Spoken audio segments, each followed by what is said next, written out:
Welcome to the SEC. Our program will be built on 4 principles in which I talk about all the time: toughness, effort, discipline, and pride. Dang it! I'm going to have to buy that boy cream cone. Now I'm distracted on my point. What were we talking about? It's bullcrap. All I care about is winning. Show me the dang baby. You do it till they do it right, and then you do it till they can't do it wrong. Go get him. Why are you dancing around? Eat him like he's a steak.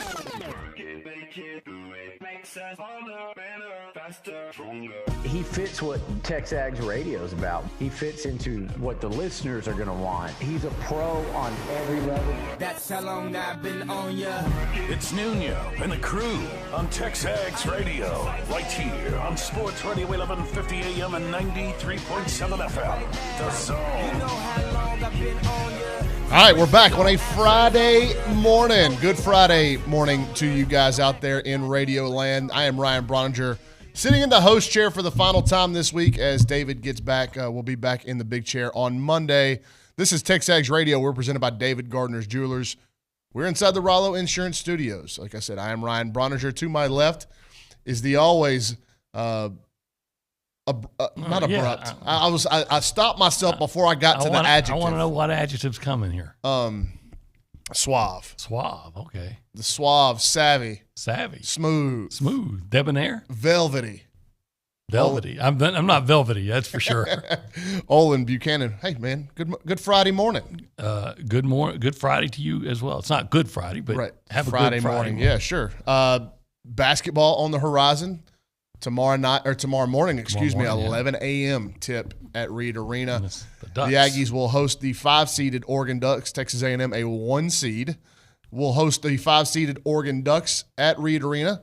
And second round of the NIT, and we will get into that. We got to get into some March Madness reaction from last night. Spring football is around the corner. So for Olin, we'll kind of scatter shoot for the first hour on a few different topics. Von Miller gets traded to Buffalo. Mm-hmm. He's made a boatload more money late in his career. Second hour, in the 9 o'clock hour, we'll have Richard Zane and Scott Clendenin joining myself for the Diamond Talk, Baseball Talk. I don't forget what they call it nowadays. As we get ready for Texas A&M baseball's first SEC series on the road in Baton Rouge against LSU. Jim Schlossnagle's first taste of SEC action comes at the hands of Alex Box Stadium. At 9:50, we'll go around Aggieland with Sam Kamen. And then in 10 o'clock hour, we've got Luch and a lot of different stuff to get to, kind of similar to what we're going to talk about here in this first hour with Olin. But getting Luch on after he rodeoed last night.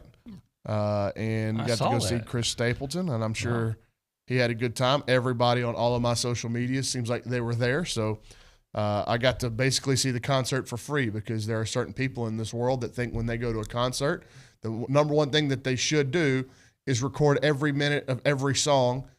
So their social media stories are about 75 clicks to get through, and you can watch an entire concert just on your phone for free. I wonder if there's ever been a more, for a period of time, a more popular song than Chris Staples' Tennessee Whiskey became. That was almost a phenomenon. It was, and it was like cross genres and musical spheres of influence, and it had a little jazz, it had a little country, it had a little blues. Yeah. It was, that way I think people because, in this area of the country, we listen to country music quite a bit, and so I think it was popular here early and then kind of ran its course as a natural or like a normal number one song would. And then the staying power that it's had was pretty incredible. Watch these during COVID, I found these what they called reaction videos. Mm-hmm. And I would see people let's see, how do I say this? Might not be around communities that follow country music. Talking about international.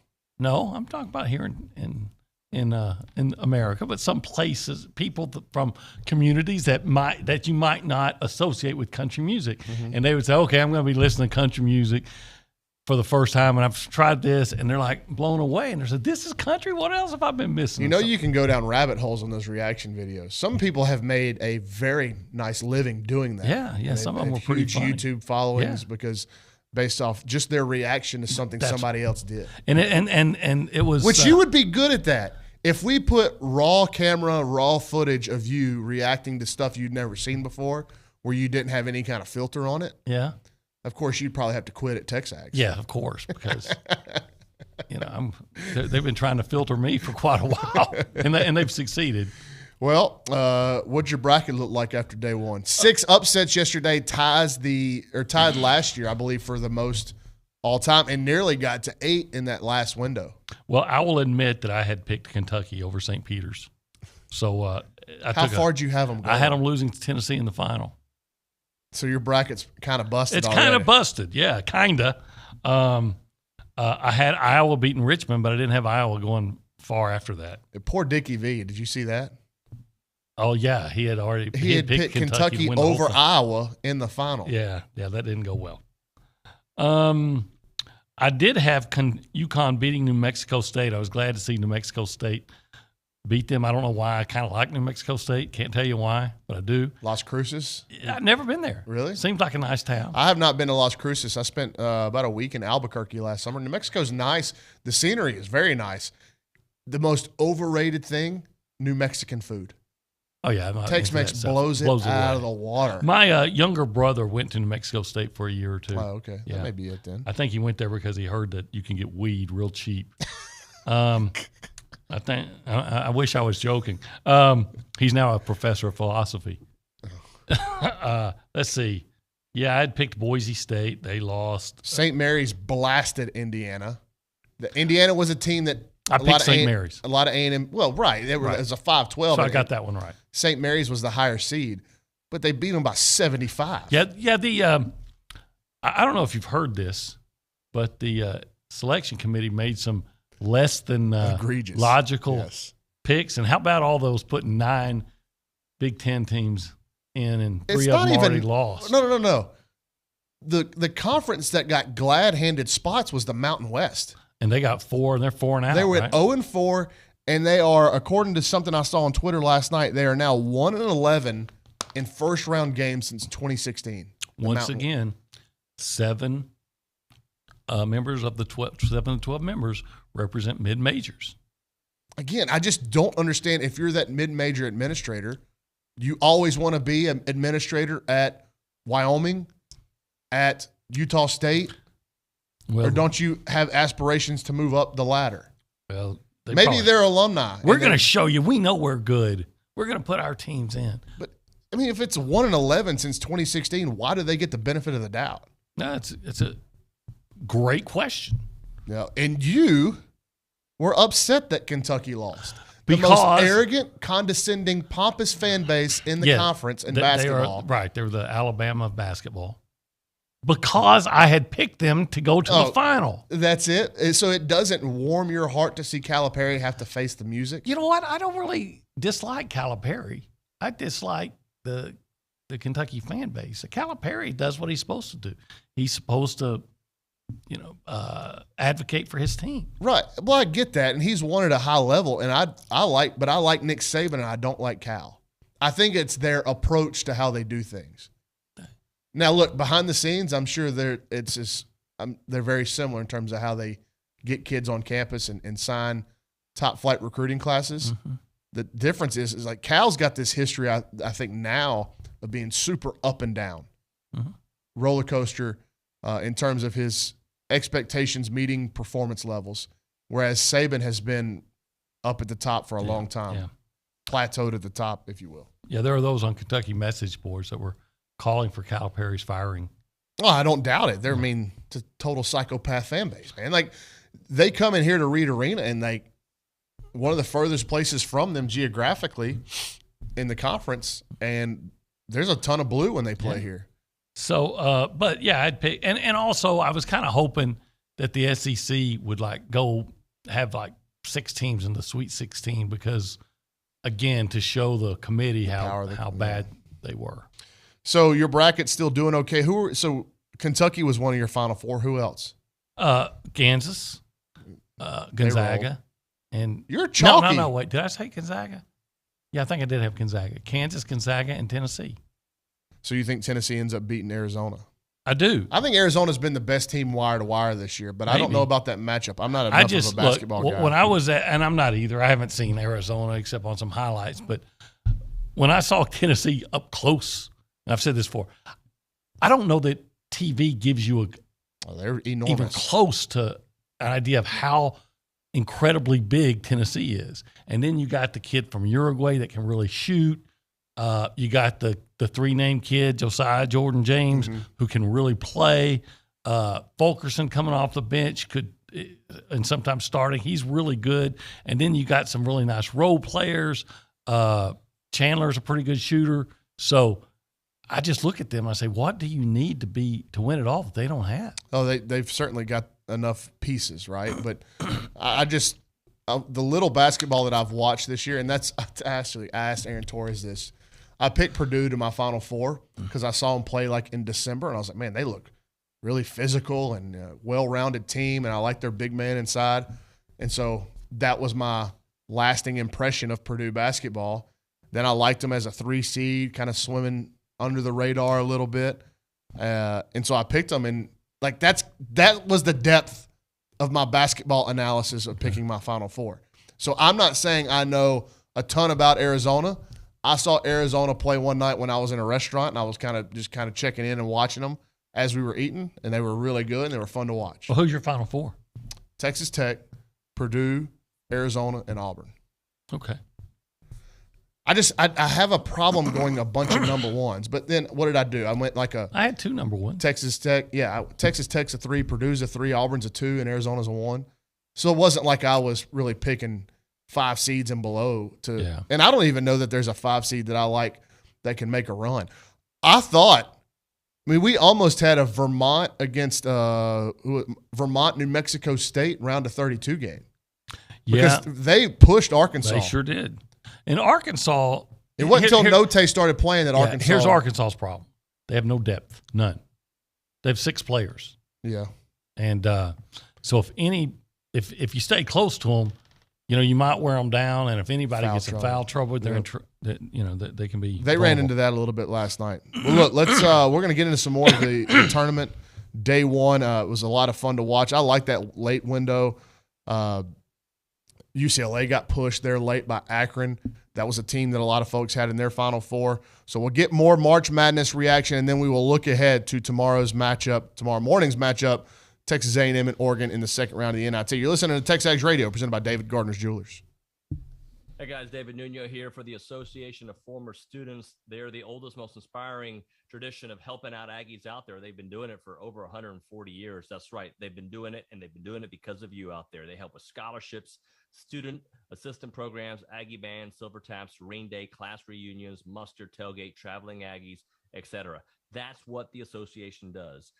Have you ever stopped there to think about why? Why do they do it? Well, they do it for you guys. That's exactly what they do. They are in support of A&M and all Aggies everywhere. They help many, many programs and the services and the traditions that Aggies love out there. So I want to encourage you to check out IamTheWhy.com. That's the site you go to find all these amazing human interest stories about people just like you. Human interest stories about people who've had to persevere and gotten help through the Association of Former Students. IamTheWhy.com. See the why, feel the why. Go check it out. It is IamTheWhy.com. I'm Chelsea Reber with your community calendar on the zone, brought to you by Christine Engler at AggieLoanExpert.com. Get pre-approved today with a 5-minute loan approval. NMLS 1309378, Equal Housing Opportunity. Troop Over the Hill presents a humorous, family-friendly show, An Irish Swine Patch. Performances are Friday through Sunday. Make your reservations at TroopOverTheHill.com. You're invited to the Aggieland Delta Waterfowl Chapter Banquet on Thursday, March 31st at the Brazos County Expo Center. Tickets must be purchased in advance at deltawaterfowl.org/events. Performing artist Mike Durkin is holding story-sharing circles around Aggie athletics, football, tailgating, traditions, and the impact of Aggie athletics in the greater Brazos Valley. Join the Arts Council of Brazos Valley on April 7th and 14th to share your Aggie stories. Visit acbv.org for more information. That's your community calendar, brought to you by Christine Engler at AggieLoanExpert.com. I'm Chelsea Reber on the Zone. I'm Joel Clark, a Select Quote agent, with a true story that could save you hundreds of dollars a year. A woman named Linda just called. Her husband, Ray, has a group life insurance policy, but is changing jobs and he can't take it with him. Well, I went to work and found Ray, who's 40 and takes medication to control his high blood pressure, a 10-year, $500,000 policy for only $19 a month. That's way more coverage for a lot less than what he was paying. If SelectQuote didn't shop for your life insurance, you're probably paying too much. For your free quote and to find out how much you can save, call 1-800-348-2121. That's 1-800-348-2121. 1-800-348-2121. Or go to SelectQuote.com. Since 1985, we shop, you save. Get full details on the example policies at SelectQuote.com/commercials. Your premium could vary depending on your health, issuing company, and other factors. Not available in all states. The 66th annual Brazos County Youth Livestock Show is March 19th through the 26th at the Brazos County Expo Center, kicking off with the Queen's Dance and Coronation. $10 in advance at Cavender's and Catalina Hatters, then a week of show and sale. Commercial steer premium sale is Tuesday at noon at the Brazos Valley Livestock Commission. The premium auction is Saturday, March 26th at 2. Special thanks to BTU, Texas Farm Bureau, Brazos County, American Momentum Bank, Aggieland Chevrolet, Tom Line Plumbing and Mechanical, and TMJ Electrical. Here at The Zone, we like to hook you up with tickets to all the places that you want to be. And it could be Aggie football, basketball, baseball, Schlitterbahn, or maybe seeing your favorite bands in concert. It's Chili Fest time of the year. And if you'd like to win a pair of tickets to go to both nights of Chili Fest, the Randy Rogers Band, Co Wetzel, and so much more, go register now at Gage Gandy Bail Bonds. If you'd like to win a pair of tickets to Chili Fest, go register now at Gage Gandy Bail Bonds.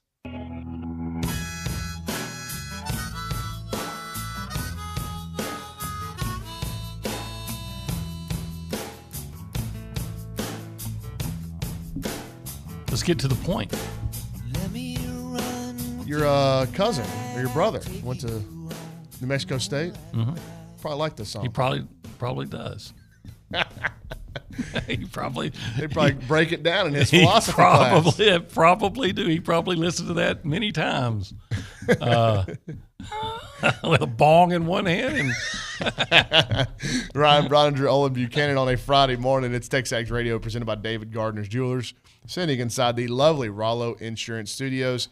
Texas A&M versus Oregon tomorrow morning, 11 a.m. tip at Reed Arena. Olin, some of the things you're looking at in terms of this matchup. I know Oregon is banged up in terms of their number one scorer has been out the last 4 weeks or 4 games. Yeah, last 4 games.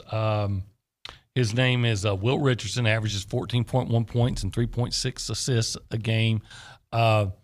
They've called it a non-COVID-related illness. Wow. But beyond that, they haven't said anything. They did have him – I read that they had him checked with the doctor before their game against Utah State to see if he could play, and, of course, he did not. Mm-hmm. So you wonder if, 2 days later or 3 days later, whatever it is, that if 4 days later, whatever it is, if he's going to be able to play against not only A&M. play, but if he does play, what's his conditioning level like?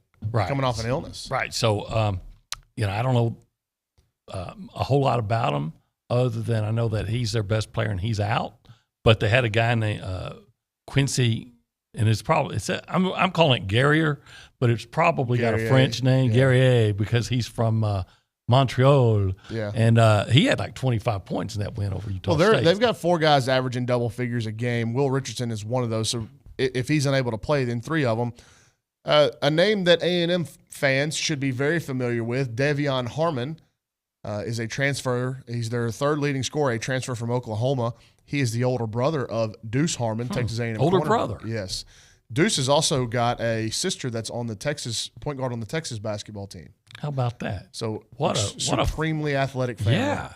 But man, they ought to give an NIL deal to his mother. Devion is averaging 10.7 points per game, has played in all 34 of Oregon's games and started in 33 of them, and is actually leading them in minutes, total minutes played. So he will be a key factor in this game. I'm sure it'll be interesting to see if Deuce Harmon is in the building and what's he wearing. I would imagine he'll be there, and I bet you he's wearing A&M gear, but rooting for his brother. Yeah, absolutely. But and when you look at this Oregon roster, OB, they do have some stuff that if you're an A&M fan makes you go, okay, we may struggle with this. They're big. They've got 2 7-footers, 2 6'11ers. They have some really nice wins. I'm going to pull up their schedule. We were looking at it earlier. 2 wins over UCLA. They're 20-14 overall. They went 11-9 in conference play. I'm sure that's counting their 2 conference tournament games. which they beat Oregon State, a team that A&M beat early in the year, and then they lost by 11 to Colorado. First round of the NIT was on last Tuesday, March 15th. They went to Utah State and beat those Aggies by 11. So on the road win against the Aggies, Oregon looking to do it again tomorrow morning. Yeah, they are.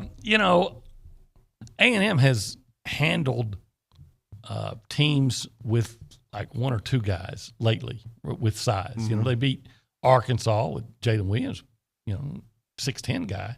Beat Florida with that big Colin Castleton. And, of course, Auburn with Walker Kessler. So they've shown that they can figure out if you got one big guy. But, man, they got a lot of big guys at Oregon. So here's for A&M's hitting those three-pointers, though. Sure. Here's Oregon's last 10 games. You ready? Yeah. Because it hasn't been good for them. No, lost to Cal. Terrible. At home. At home win against Washington State by 3. That's a good win. Loss on the road, blowout loss to Arizona State. Bad. 3-point loss on the road at Arizona. It's solid. Not bad. Solid. Win at home against UCLA. 1-point loss to USC. Solid, man. USC's good. 11-point loss at Washington. 20-point loss at Washington State. Then you got the tournament games with a 14-point win over Oregon State. And like I said, that Oregon State's terrible. So that 11-point loss to Colorado. So if my math is correct, if you count, they've won 3 of their last 11, something like that. That's maybe 4 right. of their last 11. Just not been on a good run of form. But these rests, and once they get into these postseasons, they get away from the grind of the conference. Maybe allows them to regroup. On paper, this looks like it's going to be a tough matchup for A&M. Well, you'd expect it to be. I think Oregon was supposed to be a really, team that in the beginning of the year people would have projected as an NCAA team, but they've had their issues. Looks kind of schizo, when you're losing to Cal and Stanford and Utah, which I think they lost to Arizona State. How do you lose to those teams and then come back and beat UCLA a couple times and almost beat Arizona? They've been way more up and down than Yes. A&M. A&M's had these long runs of consistency, one way, good or bad. I do think my limited basketball knowledge is A&M's going to have to hit the 3-ball, and they're going to have to play at a really up-tempo. Can you get those bigs up and down, wear them out without their best scorer potentially playing? Maybe their offense has changed to work more through those big guys, and can you get them up and down the floor and get them tired? Because this A&M team is certainly built to do that. They don't have a big giant guy that lumbers back and forth. They get up and down pretty well. Yeah, and I think they'll just try to do the same approach that they did in the Good SEC pressure tournament defense, that's been working so well for them. But again, in the SEC tournament, I want to say they shot 52% from 3-pointers in the 3 wins. 52%. They were, and I think they had at least 8 in every one of those 3 wins. And then they played Tennessee and missed their first 9 or 10 3-pointers. And well, we saw the results. So that's, they've become a team that relies pretty heavily on their outside shooting. Talking to Logan yesterday, and I asked him just about, you can talk about mental toughness in the offseason and all the work you put in, and that's admirable to do that, and that's what you should say if you're an athlete or a coach, as a competitor. We're not tired. It's the honest truth is that their legs were gone, right? Yeah. And we saw it Logan said for 18 minutes, the first 18 minutes of the game Tuesday night, it was like they were, he didn't say this, but he just talked about them being a little lethargic, and they looked a little tired, like they were running in mud a little bit or running in cement. This little break, I'm sure this is like the biggest exhale they've had in a while to try to get their legs back under them. So I'm hoping A&M, we see that really high-pressure style of defense, force Oregon without their best scorer potentially to make mistakes in the half court. I think so. I think we'll see more of what we're used to seeing from A&M since the lineup changes, because they did play 5 games in 6 days? And that's going to take a toll even for a 20-year-old athlete. But now you've had 3 or 4 days for your body to kind of, I don't want to say heal, but recover, bounce back. So I would expect to see, and I'm not saying that's going to be enough for them to win. They're going to have to play well, but I would expect to see A&M play to the same kind of level that we've seen again since the lineup changes. Well, let me ask you this, and this is actually our topic of the day. It took me 30 minutes of airtime, not even airtime, 30 minutes of regular time to get into it, 2 segments before I even asked it. On your excitement level meter, where are you at for this game tomorrow? It's the second round of the NIT, but it is a home game against a name opponent. You have a job to do. You're obviously not going as a fan, but how excited are you to watch this team play again? I like watching this team play. So, if it was in the NCAA, it'd obviously be a 10. It's in the NIT, it's a 9. Because I like this team. I really enjoy watching Boots Radford and Quentin Jackson and Henry Coleman. I know how much it means to all those guys. And then, I like Larry. I mean, I do this so many times. I like Wade Taylor. Why do you call him Larry? Because there was a guy named Larry Wade that was a heck of a hurdler back when, and I'm getting old, and all these names are all jumbled up in my old brain. Where was Larry Wade from? Elgin. And he was good. Dang, he was good. Hurdler. Damn, he was good.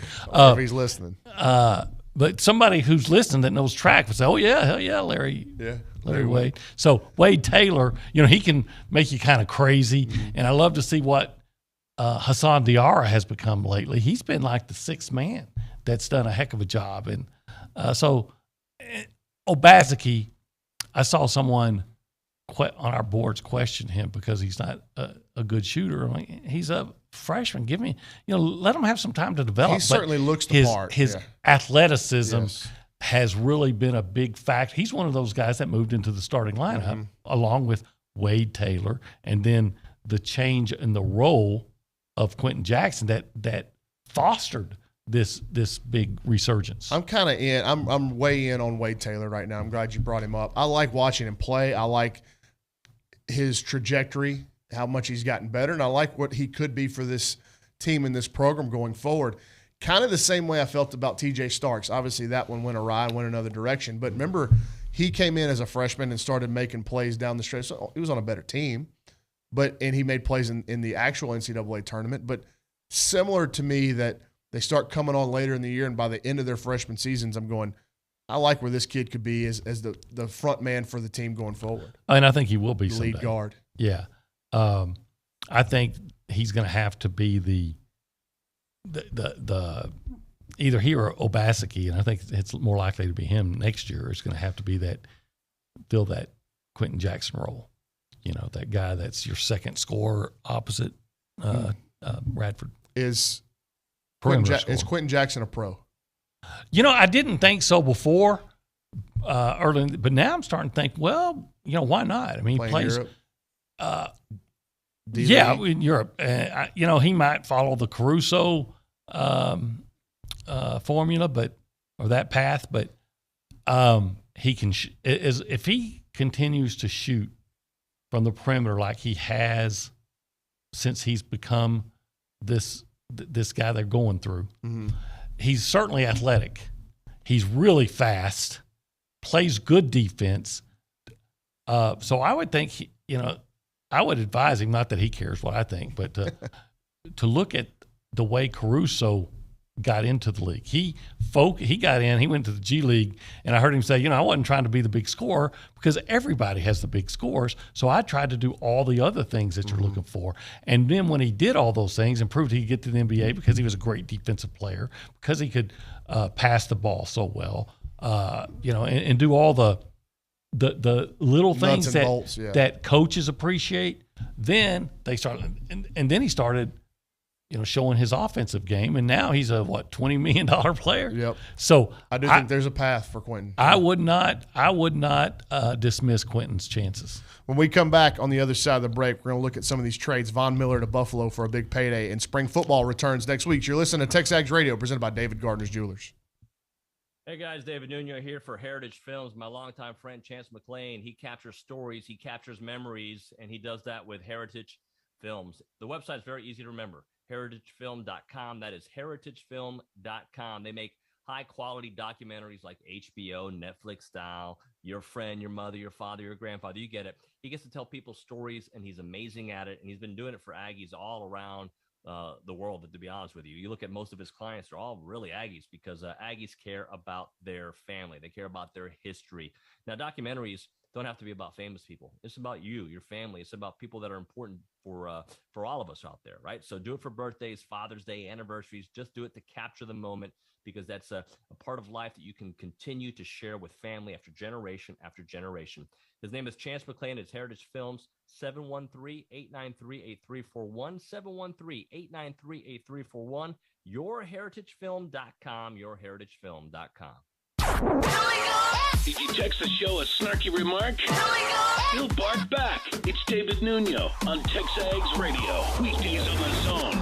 Get ready for the St. Joseph Health Grand Fondo Ride. Sunday, April 24th, cycle with hundreds of riders through the Brazos Valley countryside. The Grand Fondo Ride is presented by the Stella Hotel and Lake Walk. All proceeds raised from the event will benefit St. Joseph Health Cancer Center. Registration is now open at bcsgrandfondo.com. Log on today to register or sign up to volunteer. Cycle, hope, inspire at the Grand Fondo Ride, Sunday, April 24th. You want to feel important. You want to be a part of something bigger, something that matters and can help change things. You want to feel like you belong. We know. We felt that way too. And that's why we did something about it. We aren't just Army National Guard soldiers. We are normal people just like you. And together, we can make a difference. Take on your legacy. Visit NationalGuard.com to find out more. Sponsored by the Texas Army National Guard. Aired by the Texas Association of Broadcasters and this station. Join Messina Hoff Winery Saturday, April 23rd and Sunday, April 24th for the 38th Annual Wine and Roses Festival. The Estate Winery in Bryan will be buzzing with local vendors, wine tasting, art, food, grape stomping, and so much more. Visit MessinaHoff.com/wine and roses for more information and to purchase ticket packages. Eat, drink, and stop at Messina Hoff's Wine and Roses Festival, April 23rd and 24th. Messina Hoff, join the family. The 22nd Annual Twin City Mission Golf Classic takes place on Monday, March 28th at the Traditions Golf Club. The format, 4-person scramble, 9 a.m. shotgun start on Monday, March 28th at the Traditions Golf Club. Sponsors are welcome, and it doesn't matter the level of involvement. You can be a sponsor for as little as $200 and sure, for more. If you'd like to be involved, be a sponsor, go now to twincitymission.org. The flagship station for Aggie Athletics is The Zone. Whenever the Aggies are playing, you can hear them right here at 1150 and 93.7 FM. Thanks to our listeners and our Aggie broadcast sponsors. Lance Lester at the Lester Group, Zwerneman Flooring, The Sleep Station, and Twin Peaks. Here's a big gig-em to all these sponsors. Listen to Aggie Athletics on The Zone 1150 and 93.7 FM. It's Larry Shelby, previously on the Paul Feinbaum Show. Joe is up next in Texas. The Jimbo nonsense at LSU, you had guests on who said, oh, yeah, he's going to go to LSU. He doesn't want to live under UT's thumb anymore. Well, screw UT. I love They're living under our thumb now. It's the Paul Feinbaum Show, powered by Polaris Fun Center, 2 to 4 weekdays on The Zone.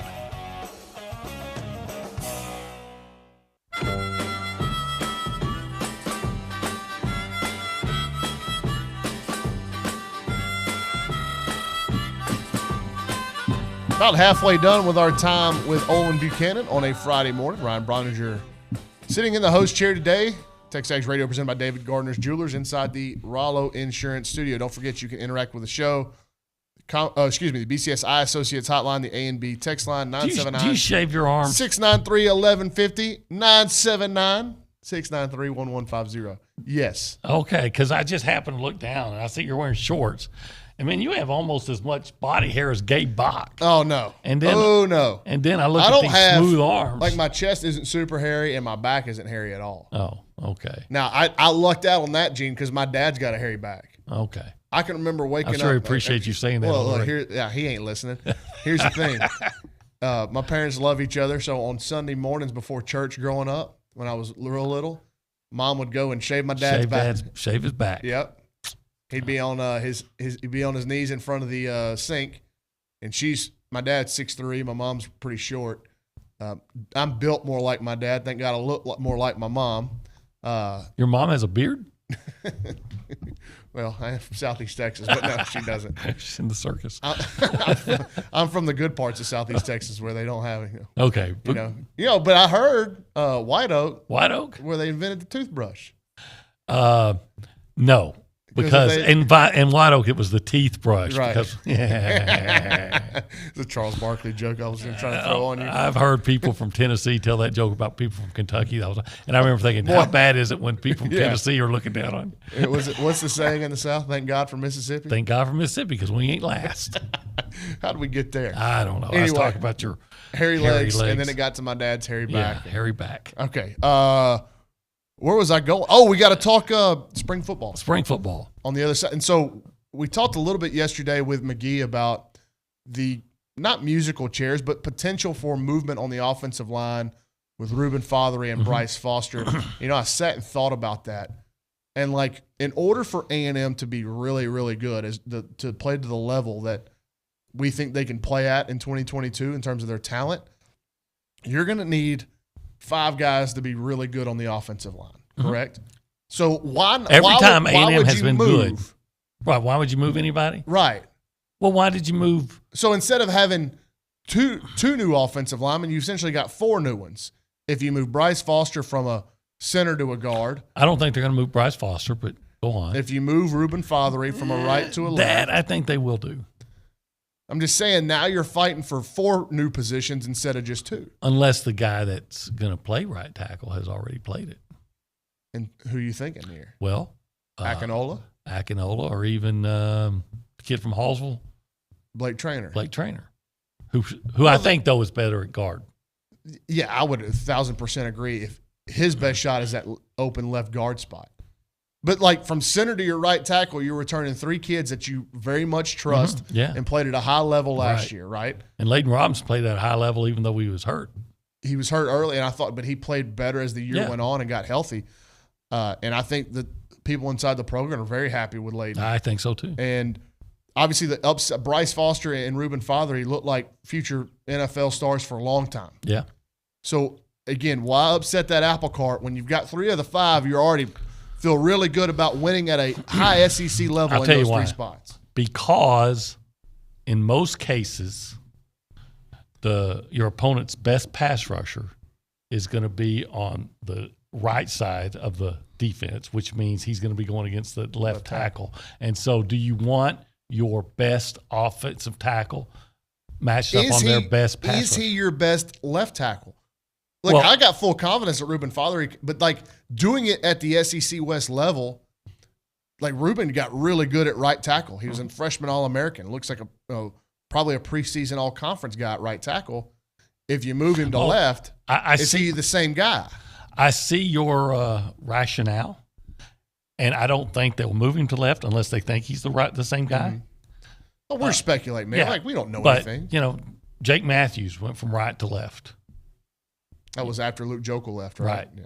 And then Cedric Owehi went from right to left after Matthews left. Mm-hmm.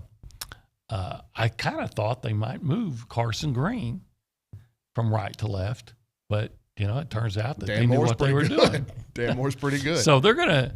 I don't have any doubt whatever they decide is going to be the right decision, but I just think that the defense best pass rushers usually coming from the defensive right side, and so do you not want your best guy, your best athlete as an offensive lineman to be matched up on the defensive best guy?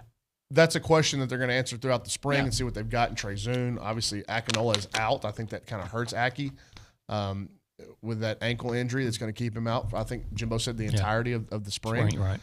This was a huge opportunity for him to get in there and work in that tackle mix. Even though he doesn't have the prototypical body type, he does have the prototypical skill set to play out there, especially his feet are incredibly good for a big guy. So I think that may put him not behind the 8 ball, but he's got a lot of work to do going into summer and then obviously into fall camp. The incoming freshman offensive lineman I've mentioned before, I think Cam Dewberry. Give me the Ryan Brauninger starting offensive line as of March 18th. Your projection. I think your guess. It'll be Zune. Zune at left tackle. Left tackle, okay. Zune, Akinola at left guard, okay. Foster at center, Layden Robinson, Reuben Fothery. Okay. But, we're talking about guys that could be in the mix. You mentioned Jordan Moko yesterday. Obviously, his understanding of football and how spacing works and the intricacies of angles and blocking and stuff that he's still pretty green with, right? Mm-hmm. That's got to come along, but the physical attributes are as good as anybody on the roster. So, but it's not always about physically you have to be able to play in the SEC. You have to match up with the guy across from you, but if you don't know who you're blocking, it don't matter. Right. You can't play anywhere. So I think we're talking about guys that could be in the mix for those two spots, and Cam Dewberry would be in that group as the incoming freshman. Yeah, how about if I said, all right, I'm going to say Reuben Fothery at left tackle, and left guard is in this Cam Dewberry. Center is Bryce Foster. Right guard is Layden Robinson. And right tackle is Akinola Gubi. That could happen. I mean, are we going to spitball every combination? You were just talking about offensive lines. We could see Matthew Wyckoff play center. We're sitting here playing Yahtzee and seeing what are the five that are going to come up. Yahtzee. Well, you want to play Yahtzee. Here's another position group that I don't think people are playing Yahtzee enough with is the defensive backfield. You return. It all starts with what you want to do with four guys. What do you do? It all depends on what you want to do with Antonio Johnson. And the reason why I asked this is because here's the question, and we can let's do this. Let's go to an early break. You can think about this to close the hour. Is there room for these freshmen to squeeze in at some talented position groups already? Yes, but let's go. We'll discuss it further. We'll discuss it on the other side of the break. You listen to TexAgs Radio, presented by David Gardner's Jewelry. I'm Chelsea Reber with your community calendar on the Zone, brought to you by Christine Engler at AggieLoanExpert.com. There's never been a better time for a cash-out refinance. NMLS 1309378, Equal Housing Opportunity. Join United Way of the Brazos Valley, Lions Pride Sports, and the world's strongest man, Mark Henry, at Fight to Unite on Saturday, March 26th. This week only, get your VIP experience tickets for 50% off. Go online to uwbv.org. Grief Share, a special help seminar and support group for people experiencing grief and loss, is held on Sundays at Peace Lutheran Church at 4 o'clock. Call the church for more information. High school juniors and seniors who cannot afford a prom dress can receive one from the Princess Project. Shopping events will be held on 6 Saturdays this spring. Find more information at princessprojectbcs.com. That's your community calendar, brought to you by Christine Engler at AggieLoanExpert.com. I'm Chelsea Reber on the Zone. The 66th annual Brazos County Youth Livestock Show is March 19th through the 26th at the Brazos County Expo Center, kicking off with the Queen's Dance and Coronation. $10 in advance at Cavender's and Catalina Hatters, then a week of show and sale. Commercial steer premium sale is Tuesday at noon at the Brazos Valley Livestock Commission. The premium auction is Saturday, March 26th at 2. Special thanks to BTU, Texas Farm Bureau, Brazos County, American Momentum Bank, Aggieland Chevrolet, Tom Line Plumbing and Mechanical, and TMJ Electrical. If you own construction equipment and need replacement rubber tracks, now's the time to get $200 off your next set of rubber tracks at WPI. Regardless of your machine's make or model, WPI can help. From custom hydraulic hoses, O-rings, and depth to teeth, buckets, and blades is at your local WPI. Visit Jesse James at WPI's new location in Bryan. Hurry in. $200 off rubber tracks in soon. Highway 21 East at Marino Road, or click WPI.com. Phoenix Knives invites you to meet the bladesmiths who competed on Forged in Fire, one of the largest custom knife shows in Texas. The Texas Select Custom Cutlery event, hosted at the Austin County Fairgrounds in Belleville, features knife makers from across the nation. Shop for that perfect handcrafted knife, get pictures and autographs, plus live forging demonstrations and chopping competitions. The Texas Select Custom Cutlery event is sponsored by Paragon Kilns, Ballistic Dummy Lab, and Texas Knife Makers Guild. Tickets are $5 at the door, April 2nd and 3rd. For more info, visit TexasSelectEvent.com.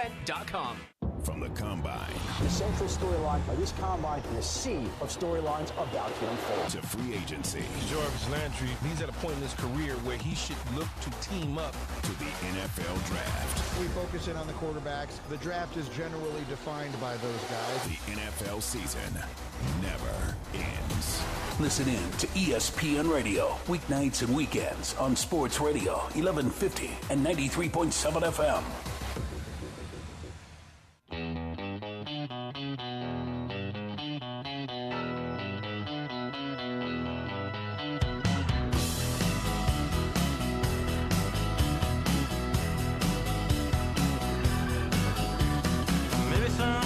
Yoakum. D. White. Oh, D. White Yoakum. It's funny when He made David's it- on, you get all these songs and he has no idea who they are or what they are. You've seen Wedding Crashers, right? Yeah. Dwight's appearance in the first scene when they're mitigating the divorce. You don't remember? I don't remember that because there's so many other. But yeah, so you need Dwight's to go back in that. and look. He has a love interest that was outside of his marriage. Oh, okay. Okay. But his best role is in Sling Blade. Sure. Yeah. It was an incredible. I mean, he won awards for that, right? Yeah, great movie. Ryan Brauninger, Olin Buchanan here in TexAgs Radio, presented by David Gardner's Jewelers. Every Friday at 8:50, we go Bank On It, presented by Vera Bank, authentic relationship-based banking for real life.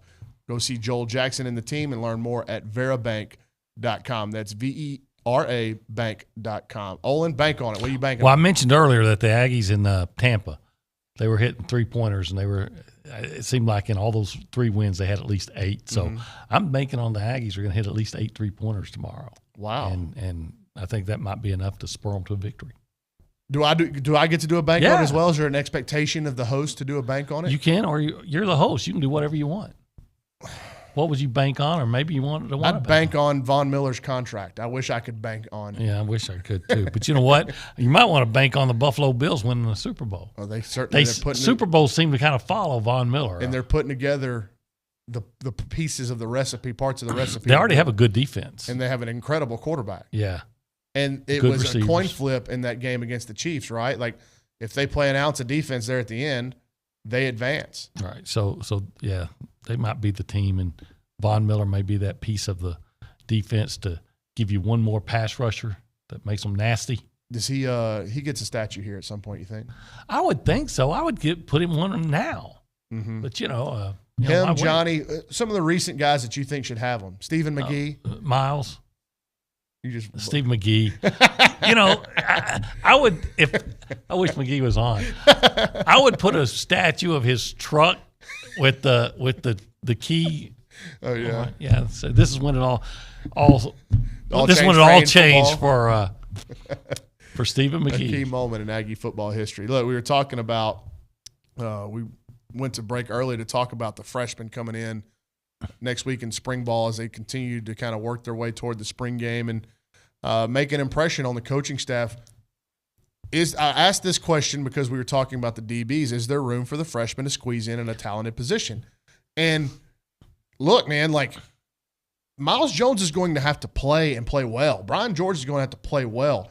Not because of just Tyreek Chappelle and Jalen Jones, but because of Denver Harris, Bobby Taylor, Bryce Anderson. Right. And 2 years ago, Jalen Jones was a true freshman starter. Mm-hmm. Last year, after a couple of injuries, for 10 games, Tyreek Chappelle was a true freshman starter. These guys don't mind putting a true freshman out there if he's the best you got. Sure. Now, what if Denver Harris turns out to be the best you got? Are you going to start him at corner? Well, if he's the best you got. So what are you going to do with Jalen Jones? You're not going to sit him down, are you? Maybe he's the nickel. Maybe he plays safety, because I know when he first came here, there was a debate on whether he was better at safety or corner. Antonio Johnson's probably your best defense. I don't think it's probably your best defensive player, but where do you play him? Right. And look, that's another thing that you mentioned. You said they aren't scared to play freshmen. We don't know what DJ Durkin's tendencies are. It's true. If he's the one calling the defense and he's got kind of a specific look that he's going after, one thing that we know that he did at Ole Miss is he got guys to play above their talent level, probably, right? Those kids played extremely hard for him. They bought in. They got so much better after a year. I just don't what is he going to do with the amount of talent that he's got at his disposal? Much talent. You mentioned Bryce Anderson and Denver Harris and Bobby Taylor, Deuce Harmon. Yeah. Gilbert. Jordan Gilbert. And then I don't know that I've seen this much talent in the A&M secondary maybe ever. It's been a while. I thought the best secondary I saw was 93 when you had Aaron Glenn, Ray Mickens. But the safeties were good, but they weren't great. Junior White, that's right, and Michael Hurricane Hendricks. Yep. That group, the corners were outstanding, and then the front seven was just impenetrable. It made, and that pass rush made that the secondary even a little bit better. Now, even though you're missing Peavy and Clemens and Leal, Tyree Johnson, there's big questions on the defensive line, but these freshmen they're not squeezing into that spot. They're going to come in and they're going to play. Yeah, and these are guys, as you know much more than me, that were highly productive in high school, highly recruited, great potential. And you have to remind yourself that there was a time DeMarvin Leal hadn't done it. Michael Clemens hadn't done it. Yep. Tyree Johnson hadn't done it, or even Peavy. So every star player had to have a start. And maybe this is going to be the breakout year for Tumisi Adelier. Shamar Turner, who kind of broke out a little bit last year. But maybe McKinley's going to have his best year. Might be the biggest coaching job of the Jimbo Fisher era for Terry Price and Elijah Robinson. Because you're going to have guys that haven't made a ton of plays make a ton of plays. McKinley Jackson's your most seasoned guy, right? Mm-hmm. But you're going to have Tumisi Adelier play well. And Shamar Turner's going to have to kind of continue. Yeah. He showed flashes last year. He did. But he's going to have to play. If you want to be as good as you can be, these young guys, and I'm saying young as first or second year players, are going to have to play and play well. Yeah. Well, there's no doubt that, Shamar Stewart, Walter Nolan, Gabe Dindy, I know he's Anthony banged Lucas. up. Anthony Lucas. Malik Sela. But like we're talking about, you've got guys that have, we haven't even mentioned Isaiah Rakes. Right. We got guys that can play. But my point is, there was a time you didn't know what you had with Justin Madubuike. And then Justin Madubuike got a chance to play and did real well. What about the guy Landis Durham? Landis Durham. He was unheard of and led the SEC in sacks. When guys finally get a chance, you see them break out. I think you might see a couple of those guys just break out big time. I just feel like the defensive line is kind of an under-talked about position because the A&M fan base is so confident in the talent level that they've got. There is a certain amount of stealth factor there. Right, but there's you've got two of the best coaches in the country that are going to develop them. So it's an interesting position to watch because of the talent, but also because of the lack of experience. So it should be fun to watch going through the spring. Owen, enjoy your weekend, man. Spring ball back next week. Watch basketball. All right, man. That's Olin Buchanan. I'm Ryan Brauninger. On the other side of the break, we'll switch it over to the Diamond, talk some baseball. You're listening to TexAgs Radio, presented by David Gardner's Jewelers.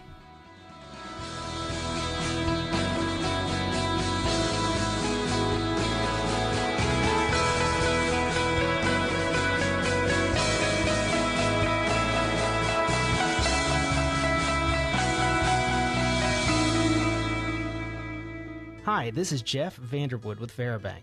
Veribank is continuing to grow in the Brazos Valley with a brand new full-service banking center on Highway 6 in front of Academy. We have a team of genuine bankers specializing in personal and business banking, wealth management, and investor real estate lending ready to serve you. Veribank is here to help you succeed financially, and you can bank on it. Visit Verabank.com today. That's VERA Bank.com. Verabank. Member FDIC, Equal Housing Lender. Shop local, buy local, save big deals. It's not every day you can save money. Oh, wait, you can. Hi, Jenny here from Big Deals. When you shop Big Deals, you'll save money every day on dozens of gift certificates from local businesses like these. Nestle Toll House Cafe by Chip, Socorro's Second Chance Resale Shop, Superior Auto Service, and the Chocolate Gallery. Visit AggielandBigDeals.com to save big. AggielandBigDeals.com.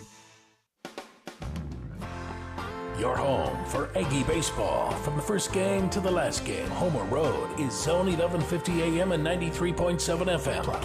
Plus online at RadioAggieland.com. This is KZNE College Station Bryan. Are you ready?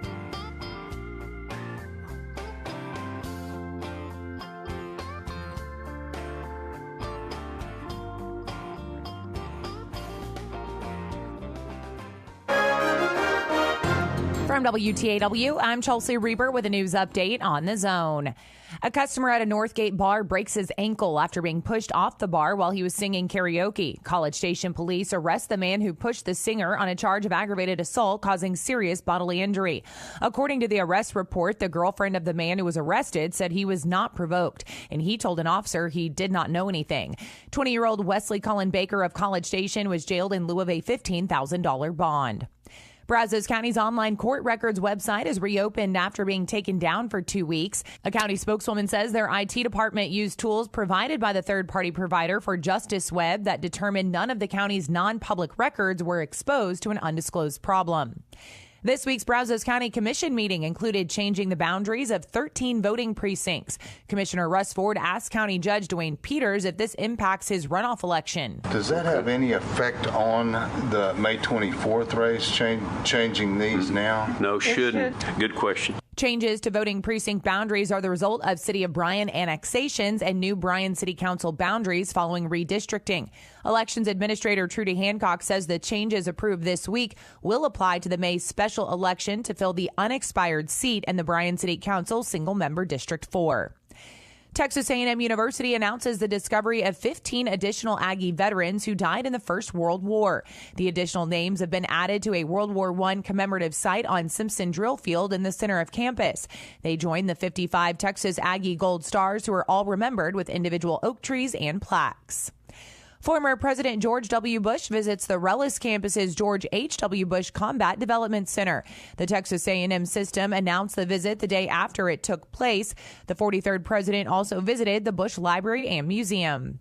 For more news, go to WTAW.com. I'm Chelsea Reber on The Zone. If you have a debit card, you're used to spending money. But what if your card actually ended up earning you money? That's not exactly normal, but that's what you can get at A&B. It's called Kasasa Cashback Checking. Don't mind the weird name. What you need to know is that it's a free account with cash rewards. Use your debit card for everyday purchases, and we'll pay you cash back every month. If that doesn't sound like normal banking, well, guess what? We're not a normal bank. So contact A&B today and ask for Kasasa or visit ANB.com. Equal housing lender, member FDIC. Is your business expanding? Eagle Support Services to the rescue. Proudly located in College Station, their full-service warehouse offers both short and long-term inventory storage. They can also kit your merchandise and ship it nationwide, providing an all-in-one fulfillment solution. For your warehousing and fulfillment needs, visit EagleSupportServices.com. That's EagleSupportServices.com. Eagle Support Services. Local storage, nationwide fulfillment. Good morning, sports fans. I'm Zach Taylor with your Aggie Sports Minute on The Zone. The Sports Minute is brought to you by Hilco Metal Roofing and Supply. Call 936-825-0500 or click HilcoSupply.com. The Aggie Diamond Sports are an SEC play this weekend. Baseball's in Baton Rouge to take on number 8 LSU. First baseman Jack Moss on playing at rowdy Alex Box Stadium. Half my family actually went to LSU, and my uncle pitched there, so I'm very familiar with it. I've been there a lot growing up, so personally I know a lot about it, but can't say I've ever played in front of it, so definitely going to be some unfamiliar territory there, but just ready to go. It's going to be a lot of fun. Game 1 between the Aggies and Tigers is tonight at 6:30 at the Box with broadcast right here on The Zone.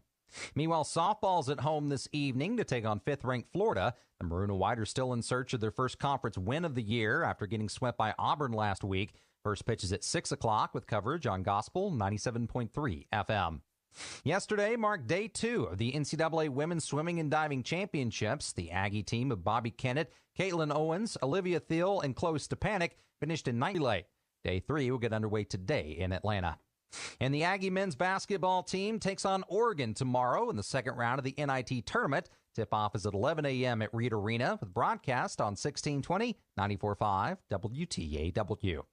And that's been your Aggie Sports Minute, brought to you by Hilco Metal Roofing and Supply. On The Zone, I'm Zach Taylor. You can listen to Aggie football, basketball, and baseball on your Amazon Dot or Echo. Step 1, say, Alexa, enable Zone 1150 skill. Step 2, anytime you want to hear fighting Texas Aggie football, Texas A&M women's basketball, or Aggie baseball, all you have to do is say, Alexa, play Zone 1150. It's that simple to listen to your favorite A&M teams that play on The Zone with your Amazon Dot or Echo. Make sure to say one time, Alexa, enable Zone 1150 skill. Then say, Alexa, play Zone 1150.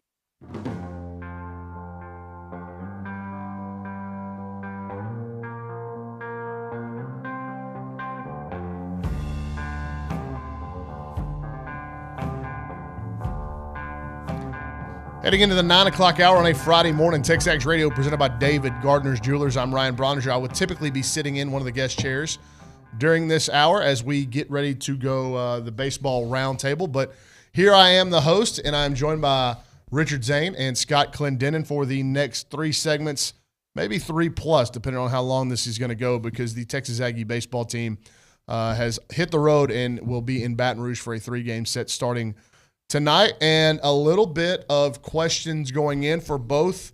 I guess there's really not a question in terms of health for A&M's starting rotation, but there is a question on performance. Back-to-back kind of tough outings for Nathan Detmer for the Aggies, still penciled in and scheduled to go tonight for Jim Schlossnagle's club. But who is he going to be facing on the other side? LSU Friday night starter Blake Money left his last start in the 4th inning against Bethune-Cookman with what they're calling a wrist injury. They don't expect it to be season-threatening, and they actually expect him back soon, but will he pitch tonight? Scotty, I guess we'll start with you. Your thoughts on just tonight's pitching matchup. We'll get into the rest of the week and what's happened with this A&M club, but is this going to have an effect on potentially the outcome of the series? I think it does. I think that, they've been able to get a couple wins and Money's non-decisions. But it's still, when you start affecting your number one guy, on a team that's established as 1 and 2, when they had some already, they were changing who their third game 3 starter was before SEC play starts. They've made a change in number 3. There's a little, how are they juggling all this? Neither team has released what their rotation is going to be. I don't think it's gamesmanship. I think there's some question there with what's going to happen in LSU. And we have seen, and Coach Schlossnagle commented this week about, being able to get after guys that are going to throw the 4-seamer in this situation. And Money is the guy that sets the tone for them and how they're going to attack you offensively. And going to another guy at some point in time in their weekend rotation, I think, helps A&M a great deal as they try to win in the first series and the most important series they'll play this year, maybe. Zane, so Schloss did announce that Detmer will start for A&M. Yeah, he did say it's Detmer, Dallas, Prager this weekend, yet again, as it's been the first 3 weekends until yesterday. Last weekend's doubleheader kind of shifted things around. But if Blake Money can't go, what does Jay Johnson do with this Friday night guy? Does he bump Ty Floyd up to Friday night, have him go on 1-day short rest? Do you leave Floyd on Saturday, go with a bullpen game? That's obviously going to tax your bullpen for later in the series. If Blake Money can't go for a team like A&M that has struggled to this point, you kind of got to say advantage Aggies, at least in the starting rotation. I don't know if it says it gives them an advantage. Yeah. It gives them an advantage. Advantage A&M. It helps A&M for sure. I agree there. And plus, I think that Nathan Detmer might return to form. So, Schloss said on the air, Detmer's stuff has not been bad in terms of just stuff, spin rate, angle, all the stuff on the breaking ball. The shape of the breaking ball has been really good. He's just been unable to locate anything. Right. And when he says he's unable to locate a fastball, for people that are listening, that doesn't always mean he's throwing balls. That means he's throwing fastballs over the middle part of the plate with no secondary pitch that he's landing for strikes. So I think that's where he's been gotten hit hard. It's not because he's throwing balls. That's not a lack of control out of the strike zone. It's a lack of control in the strike zone. And I think that we've seen some of that from Micah Dallas in the breaking ball. Mm-hmm. He is throwing the breaking ball, and it has not been called in the bottom of the zone. And that has made him a predominantly fastball guy who's been really good at it. But we have seen how when he's landing his breaking ball for a strike, how much better he can be. So it's kind of funny that one guy's struggling with his command more than his control on one pitch, and because it's a fastball, it leads to you getting hit. Because Micah Dallas can go to the heater when he needs to, it's not leading to him being hit. Yep. It's leading to his pitch count getting elevated. And I think that they can fix both of these and have both these guys hooked up this weekend. Well, we typically look at the opponent and go in-depth with the opponent toward the end of the segment, but I've got it pulled up, and I do want to talk about it right now. LSU comes into the series 14-3 overall, and I think that's a little misleading, Scotty. So let me go through real quick. Here are the teams that they've beat in those 14 wins. Maine. It's a good hockey program. Towson. Southern, Towson again, Southern again, UNO, Oklahoma in extras, McNeese, shout out, Bethune-Cookman for 3, and Tulane. Not exactly a murderer's row of a schedule. They've lost games to Baylor, Texas, and Louisiana Tech.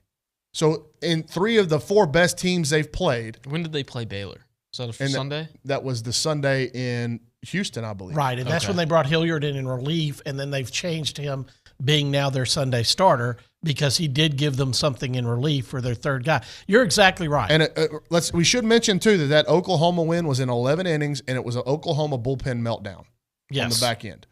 That's what allowed LSU to get back in. Get back in the game. And that does show something about LSU that you don't want to see A&M go through again. But you're right. They have been better against a weak non-conference schedule games than A&M has been in relatively the same kind of schedule. Not going to say that. No, they've been much better than A&M. Yeah.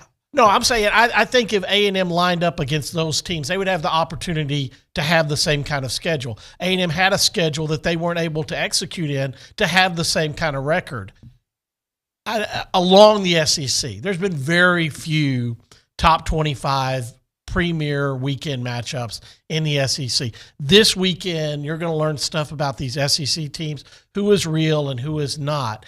And there is some question, especially if Blake Money can't go in game 1, what will happen with LSU going forward out of this weekend, because you start messing with the wrist, leads to the forearm. There's all sorts of stuff that starts happening when you change how the shape of your hand is throwing a baseball. You've got to make sure a guy's ready. It's just like making sure that the oblique was ready for Werner. You can't mess with certain parts of a guy's pitching motion or their swing because of injury. Yeah, I think the trepidation would be, are they going to make it worse if he runs out there tonight? But, Richard, regardless of who pitches for LSU, their lineup is full of really physical dudes. Dude, they absolutely mash the ball. Their team average is 60 points higher than A&M's. LSU as a team is hitting 319, A&M's at 261. You've got a guy like Dylan Cruz who's leading the way with a 388 average. Jacob Berry's got 8 home runs and a 361 average. There's guys up and down the lineup that are just going to hit the ball much better than A&M. They've scored 72 more runs than the Aggies. I mean, granted, they've played 1 extra game, but still. They've got some big out. I mean, their first weekend against Maine, they went 13, 17, and 21 in terms of runs scored. And look, it's a soft schedule. A&M hasn't played the toughest schedule either. No, I think they're comparable. And we were not. What I'm saying is, this LSU team may be a little bit better on paper than they've played. We'll see. We'll find out this weekend. But I do think that there's an opening for A&M to pull off an upset in Baton Rouge. Well, they're striking out more than they're walking because they've been in games where they could be free swinging. Against the 3 teams you're talking about, maybe 4 with La Tech, they got outscored 11-6 in that game. But, when they went down to Houston, they, like you said, they had to have a late rally to come back and win the game, against Oklahoma. I still look at that, and I say Trey Morgan, who I was so impressed with last year, hasn't really got on track. His average has been good. The power numbers haven't been there yet. They've got some guys outside of Dylan Cruz and Jacob Berry that, are that I like a lot, that have good numbers, but I look and say, against the guys you've played, yes, you should have good numbers, but I think you could even have better numbers. I think that Trey Morgan, even though he's playing first base, has a guy that can go a long way in pro ball, and it doesn't have to be necessarily at the first base position. Yeah, I like him. I like him at the top. He's kind of like, when you watch his approach and you watch him in the batter's box, kind of a similar path to doing stuff as Jack Moss. Inside out, really good with 2 strikes, very simple approach, and can really pick it at first base. I think he's an excellent player. I don't think he's played to his potential up to this point, which may be good or bad for A&M going into the weekend. And on the flip side, Richard, you could say that about a lot of these A&M hitters. They're better than what they've shown. Are we ever going to get that best version of them? Dylan Rock's a guy like that. Austin Bose is a guy like that. So those are 2 bats that are starting to heat up for the Aggies, and if they really take off, that's just going to add even more fire to the middle of the order with Jack Moss, Troy Clonch, Brett Minich, who have all been fantastic the last couple weekends for the Aggies. So if those two guys can really step things up in Baton Rouge in a hostile crowd, a hostile territory, then A&M is going to have a chance to take advantage of that opening you mentioned. And if Texas A&M can get good starts from Detmer and Dallas and Prager yet again, perhaps shorten the game and the amount of guys you have to run out of your bullpen, then yeah, they might be able to take advantage of that opening, especially if money can't go. I don't know what they're going to do on the back end. God, I mean, at this point, you just take your best shot with Cortez and Rudis and Polish, and do you make Jacob Polish, look, man, like you're going to throw on Friday, and we need you to bounce back Saturday. We're going to try to throw you again on Sunday. Like we know that going into the weekend. When you've got so few reliable bullpen arms, it makes it really tough to manage. And like Coach Schlossnagle said yesterday in our interview, he said, I don't like bunting because offensively you're playing essentially for one run an inning. He goes, and then when you don't know what your bullpen's going to give you, and with the way we've struggled on the back end, do you really want to be playing for just one run? Well, and I also think that, they've done a lot of situation matching up right-handers and left-handers. And because you've been trying to find answers. Can a guy go out there and can I even count on him getting the left-handers out? Let alone if they're gonna turn around and bring in a hitter that you're still gonna have to go right on left to change something at the end of the game. I think some of those questions have not been answered positively. I think you might see some of these guys stay out there and right-handers go through some left-handers. Well, I think you have to. Left-handers go through some right-handers. And you've got to trust some of those guys to do a little more than what they've done with the guys who have thrown good. For Hogan, for Polish, for Rudis, for Cortez.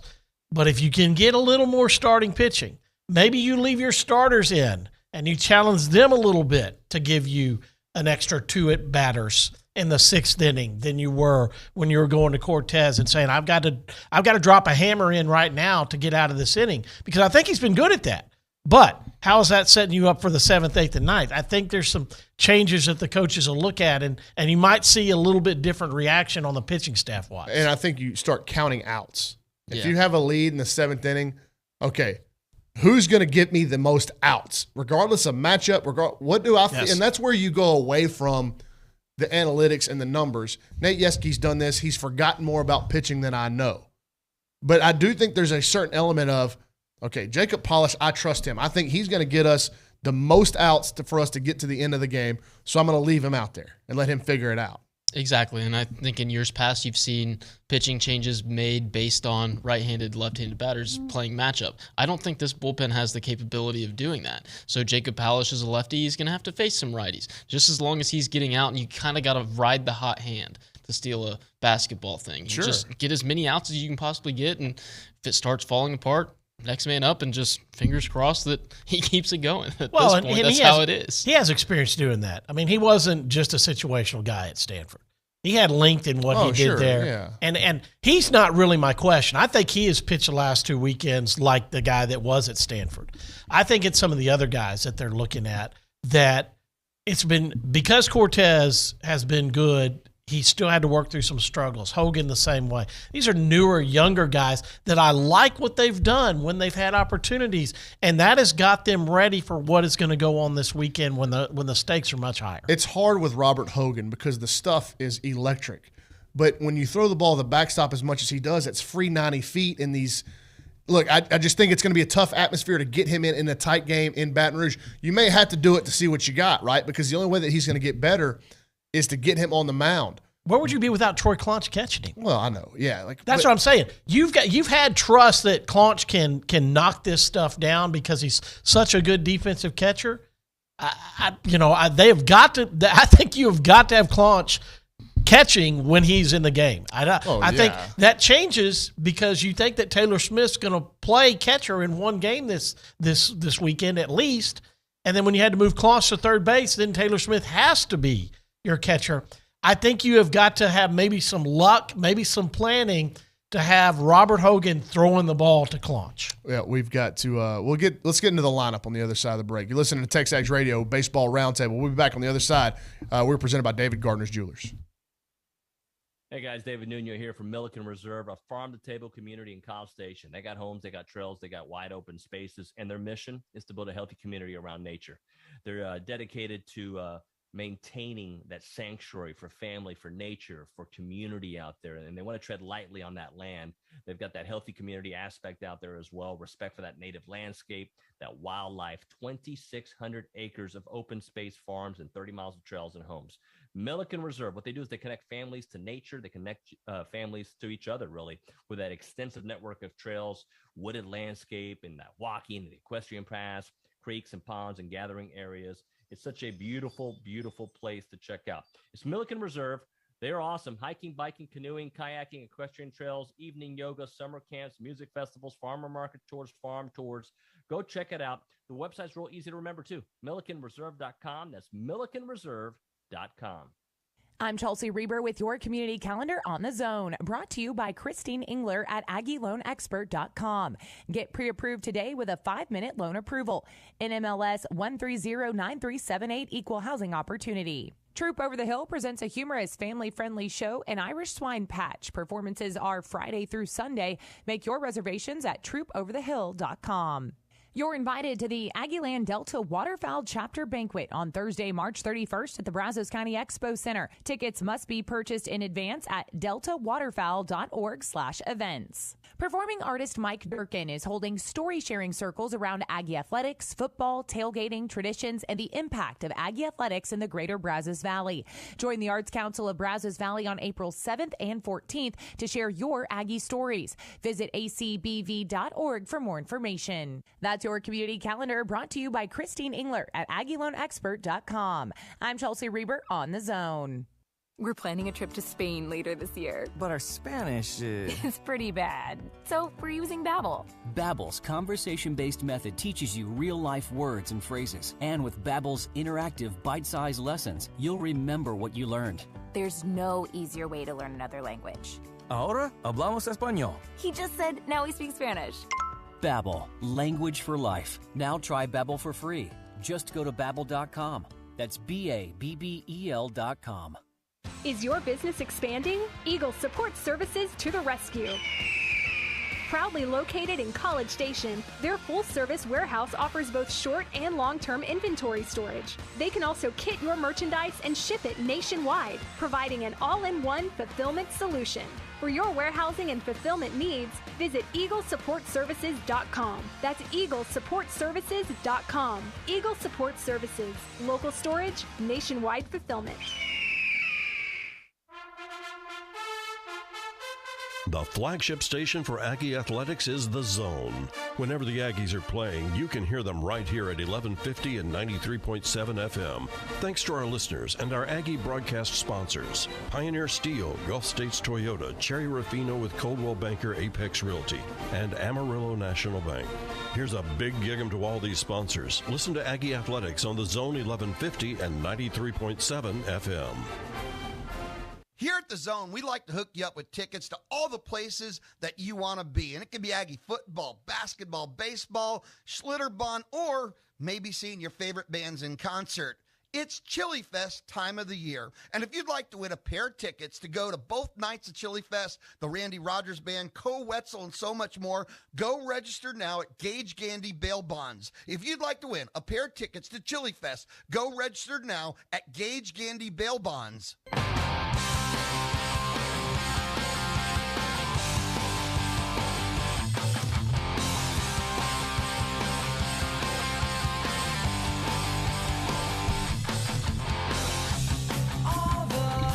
Rolling right along, Baseball Roundtable on TexAgs Radio, presented by David Gardner's Jewelers.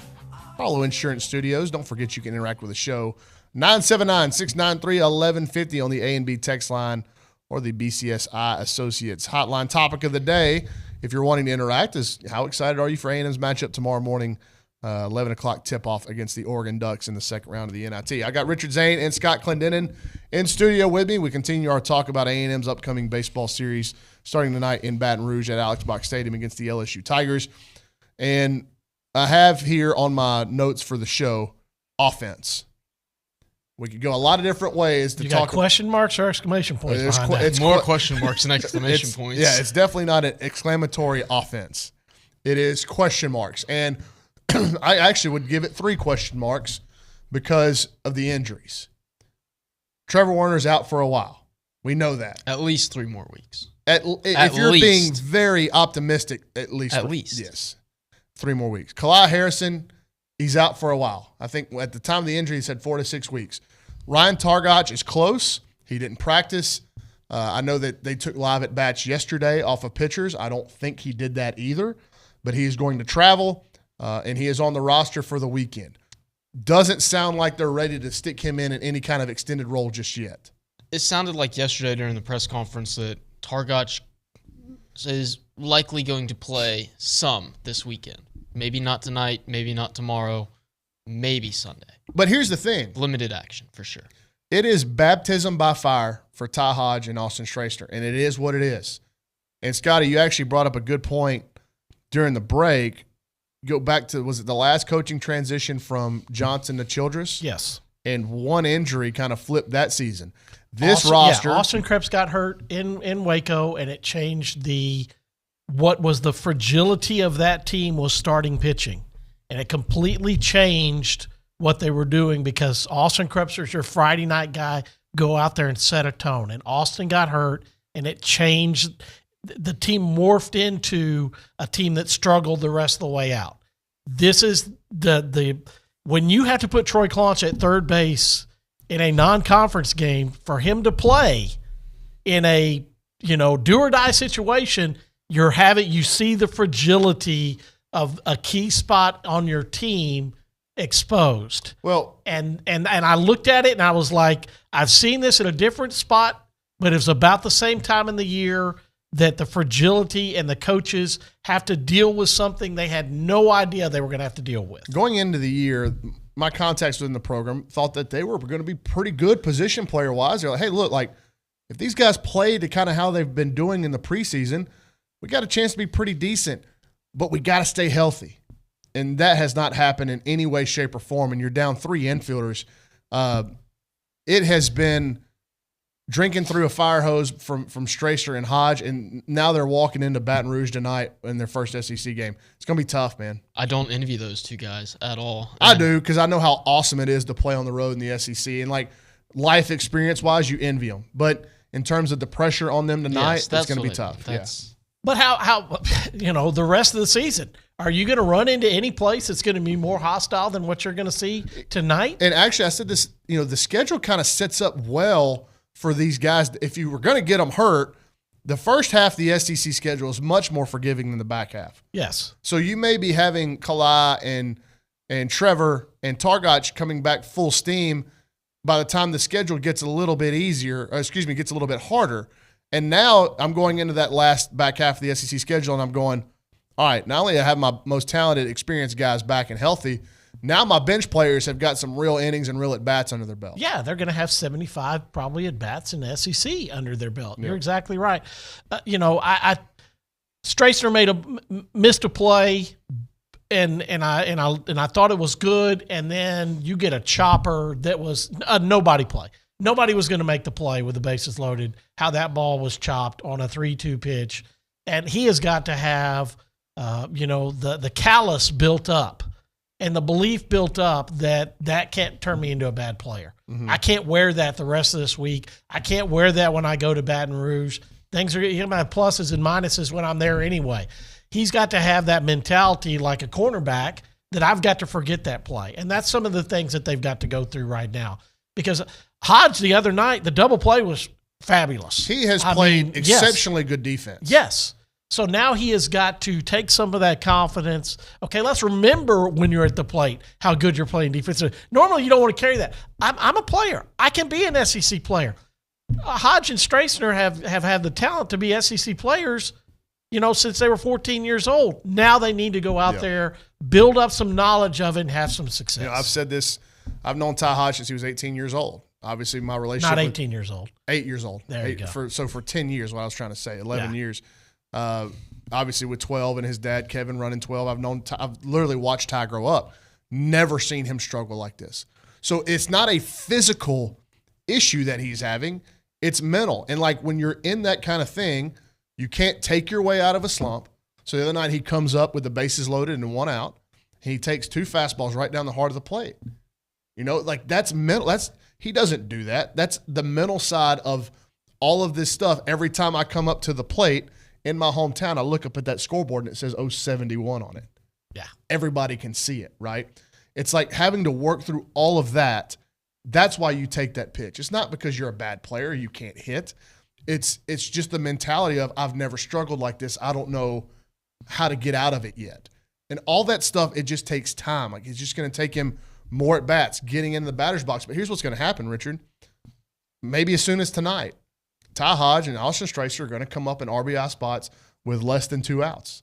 And the position is going to keep presenting itself until they come through. Yeah, and I think that, Ty Hodge's only hit was an infield single with the bases loaded that drove in a run. So if you can get something like that, a little number, a flare, a dying quail, something just to get the confidence rolling, that'd be huge for them. And for those 2 guys, Jim Schlossnagle said it a couple times, they didn't plan on playing those 2 guys this year.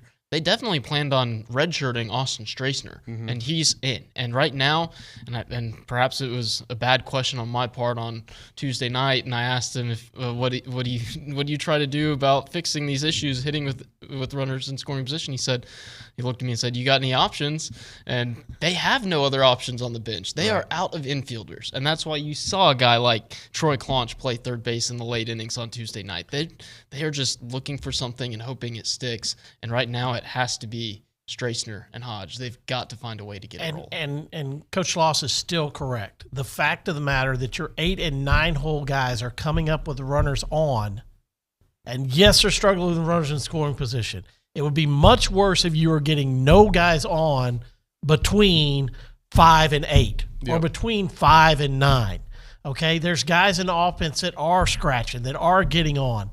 They're giving them the opportunities, and if that can continue, they'll have some success, and it'll get easier because they won't be carrying around the mental baggage on it. One of those guys that's scratching and fighting and getting on is your leadoff guy.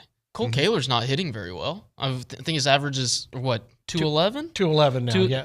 Right around 207, yes. But how many walks has he worked? What is his on-base percentage? He's always there giving the middle of the order opportunities to drive in runs. 378. 378, if you're 180 points higher than, or 170 points higher than what your batting average is, you're doing part of your job, especially as a leadoff. I think he's in the top 5 in the SEC in walks.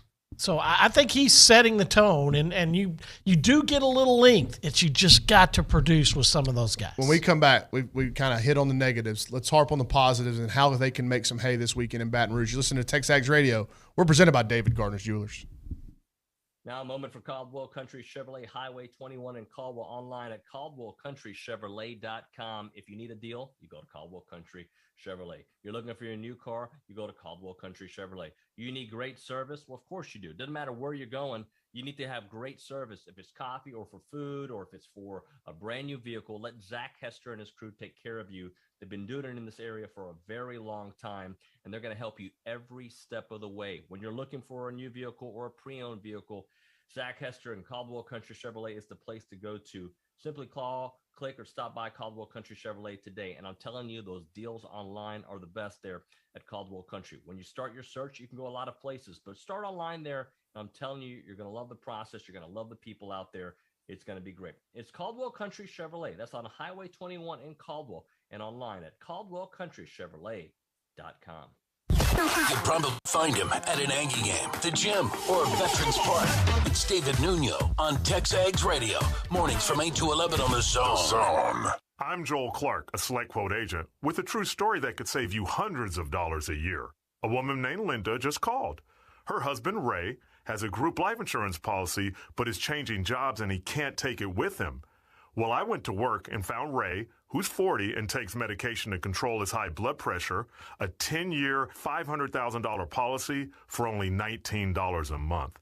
That's way more coverage for a lot less than what he was paying. If SelectQuote didn't shop for your life insurance, you're probably paying too much. For your free quote and to find out how much you can save, call 1-800-348-2121. That's 1-800-348-2121. 1-800-348-2121 or go to selectquote.com. Since 1985, we shop, you save. Get full details on the example policies at selectquote.com/commercials. Your premium could vary depending on your health, issuing company, and other factors. Not available in all states. Be a part of the 22nd Annual Twin City Mission Golf Classic on Monday, March 28th at the Traditions Golf Club.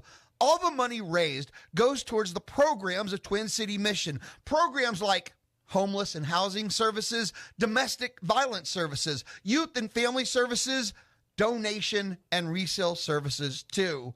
Be a part, be a sponsor, get involved. Go now to twincitymission.org. Sponsors are welcome, twincitymission.org. When your diesel truck or construction equipment needs DEF, WPI has the best price in town. Only $8.50 for 2.5 gallons. Regardless of your machine's make or model, WPI can help. From custom hydraulic hoses, O-rings to teeth, buckets and blades. Any part, filter, fluid, battery, or lighting is at your local WPI. Visit Jesse James at WPI's new location in Bryan, Highway 21 east at Marina Road, or click WPI.com.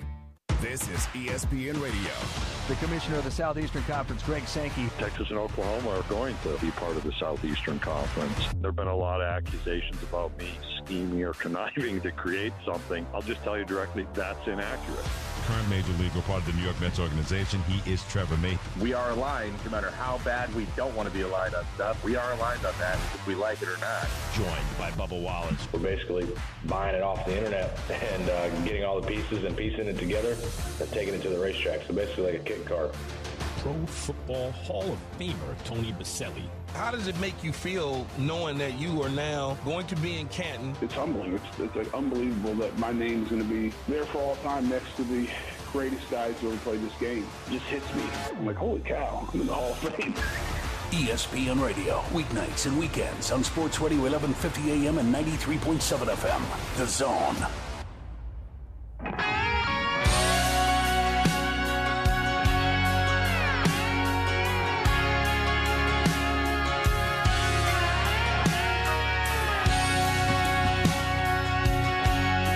Getting you guys ready for Texas A&M Baseball's SEC opening series on the road at LSU today. Richard Zane and Scott Clendenin in studio with me. I'm Ryan Brauninger in the host chair today. Your favorite David Nunya will be back on Monday on the other side of spring break. We're TexAgs Radio presented by David Gardner's Jewelers inside the Rollo Insurance Studios. And, guys, we've talked a lot about what's been going wrong for A&M. It's the same stuff. Failures with runners in scoring position and bullpen issues. How does A&M pull it off then this weekend? What has to be done? I've got an idea. You'd like for those RBI spots to start falling to Jack Moss and Troy Clonch a little bit more. However, that breaks down. Well, and I think that we started to see the ball carry a little bit. I think some of those they've hit some balls that haven't gone out. I will say this: they've played an abnormal number of games into a north wind at home. Like, I've never seen this many days when the wind's blowing hard and blowing in to start a season. And weather. And you got a number of really cold games, too. And moisture-wise, heavy ball. I mean, it's helped. A&M's had some balls that didn't leave for the opponents on a couple occasions that I'm thinking the exact same thing. But it's been a lot more for the Aggies.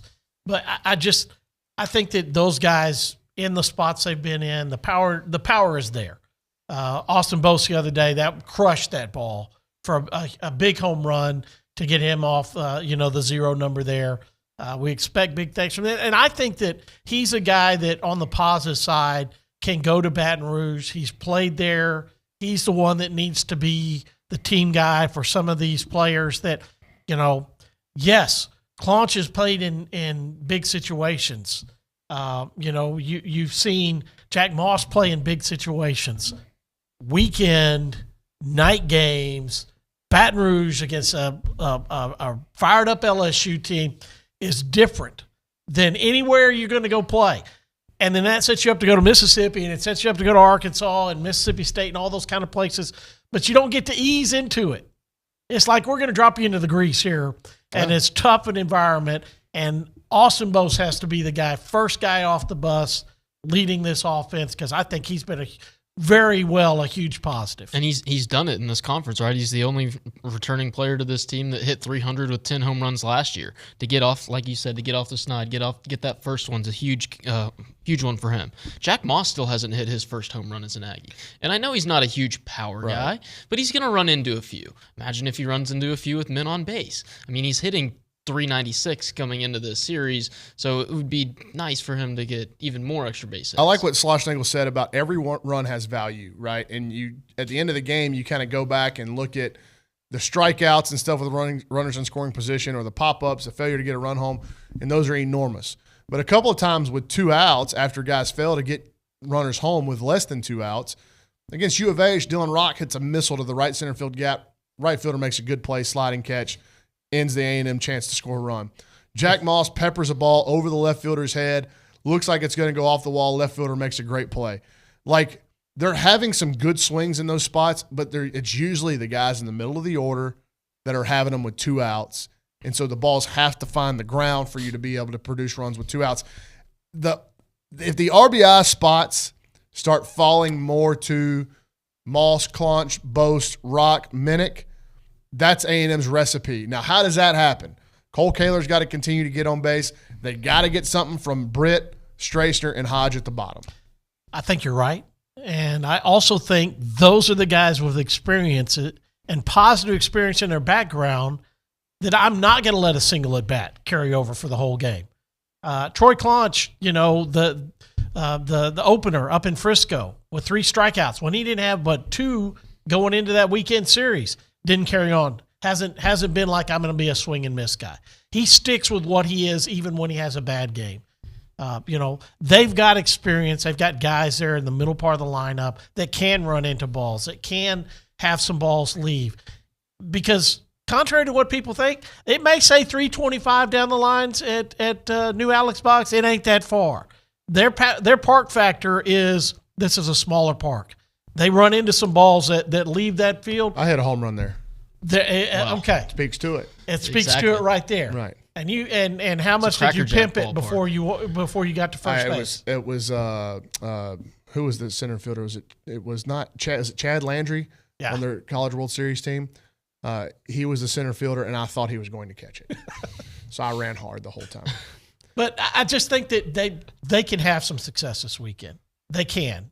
And that would be the positive, to get those guys up in the RBI situations.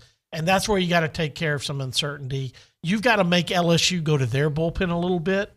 And I don't think they're super deep. No. And Devin Fontenot's still there. He's been there a while, and he's probably their most reliable guy. Am I correct? Yes, but he's not the guy that's going to throw the fastball by A&M. He's a guy who's going to try to live on a very good breaking ball. So I still look at Ty Floyd. You got 25 strikeouts in 20 innings. What's been his bugaboo? Well, 11 walks. He gets behind in the count. He has some wildness. That's why he's given up two home runs and 4 doubles. It's because he's not a guy who's, ahead in the count. So you've got to take advantage of counts. You've got to take advantage of individual at-bats. And you have got to have the 5 or 6 guys that are going well in your lineup. And we're going to say Cole Kaler is getting on base, and that's a positive. You've got to have those 6 guys produce and take the pressure off of the 3 guys in the bottom of the lineup who aren't producing. On the mound, Richard, it's got to be deep starts. It's got to be deep starts. And in the 12 starts that these 3 guys have given you, you've got 10 pretty good starts out of them. You've had 2 clunkers the last 2 weeks from Nathan Detmer.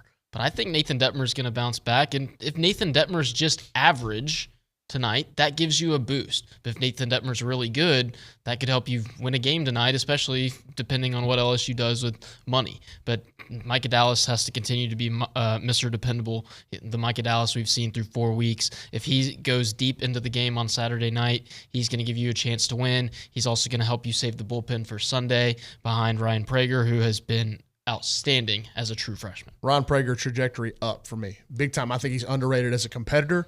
I think he's underrated as his ability to just pitch. Like throw the ball in to right-handers with some conviction, then play off of that with a changeup. I think his mind works at a very high level, and I think he's got a pitcher's mind. I think he's underrated in that aspect. Hop posed the question to us, is the most impressive freshman pitcher since And it's the stuff and the way they attack hitters is different than Asa. Right, because Asa was only 2 pitches into his arsenal at this point. And it was all power. Yes. Right? It was all power stuff. Prager's ability to just flat out pitch is what's so impressive. So, and I do agree with you, Richard. 2 clunkers from Nathan Detmer, but I'm still in on Nate. You go in and out on players at certain points of a long season. I'm still in on Nathan Detmer after 2 rough starts because I like the way he's wired. Well, and I wasn't there in Frisco, and you were there and you watched the game.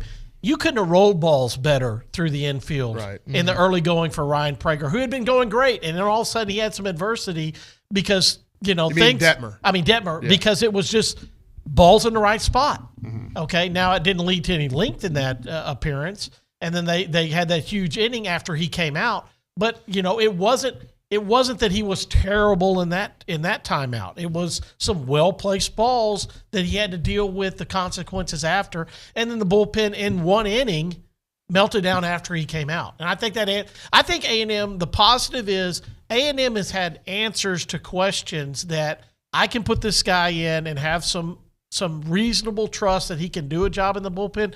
And there are guys right now that I have a lot of work to do before they're in a high leverage situation again out of this bullpen. Now, you may run out of guys, and some of those guys have to come in high leverage situations, but I think the answers, even though they've been negative, have still been answers for a new coaching staff to watch people pitch. Where is Will Johnston now on the bullpen pecking order? And then later in the weekend, if you got a chance to win the series and Christian Curtis can pitch, do you pull him out of the bullpen to win a series? So right now, because it's so fluid in the bullpen, I think Will Johnston's probably 2.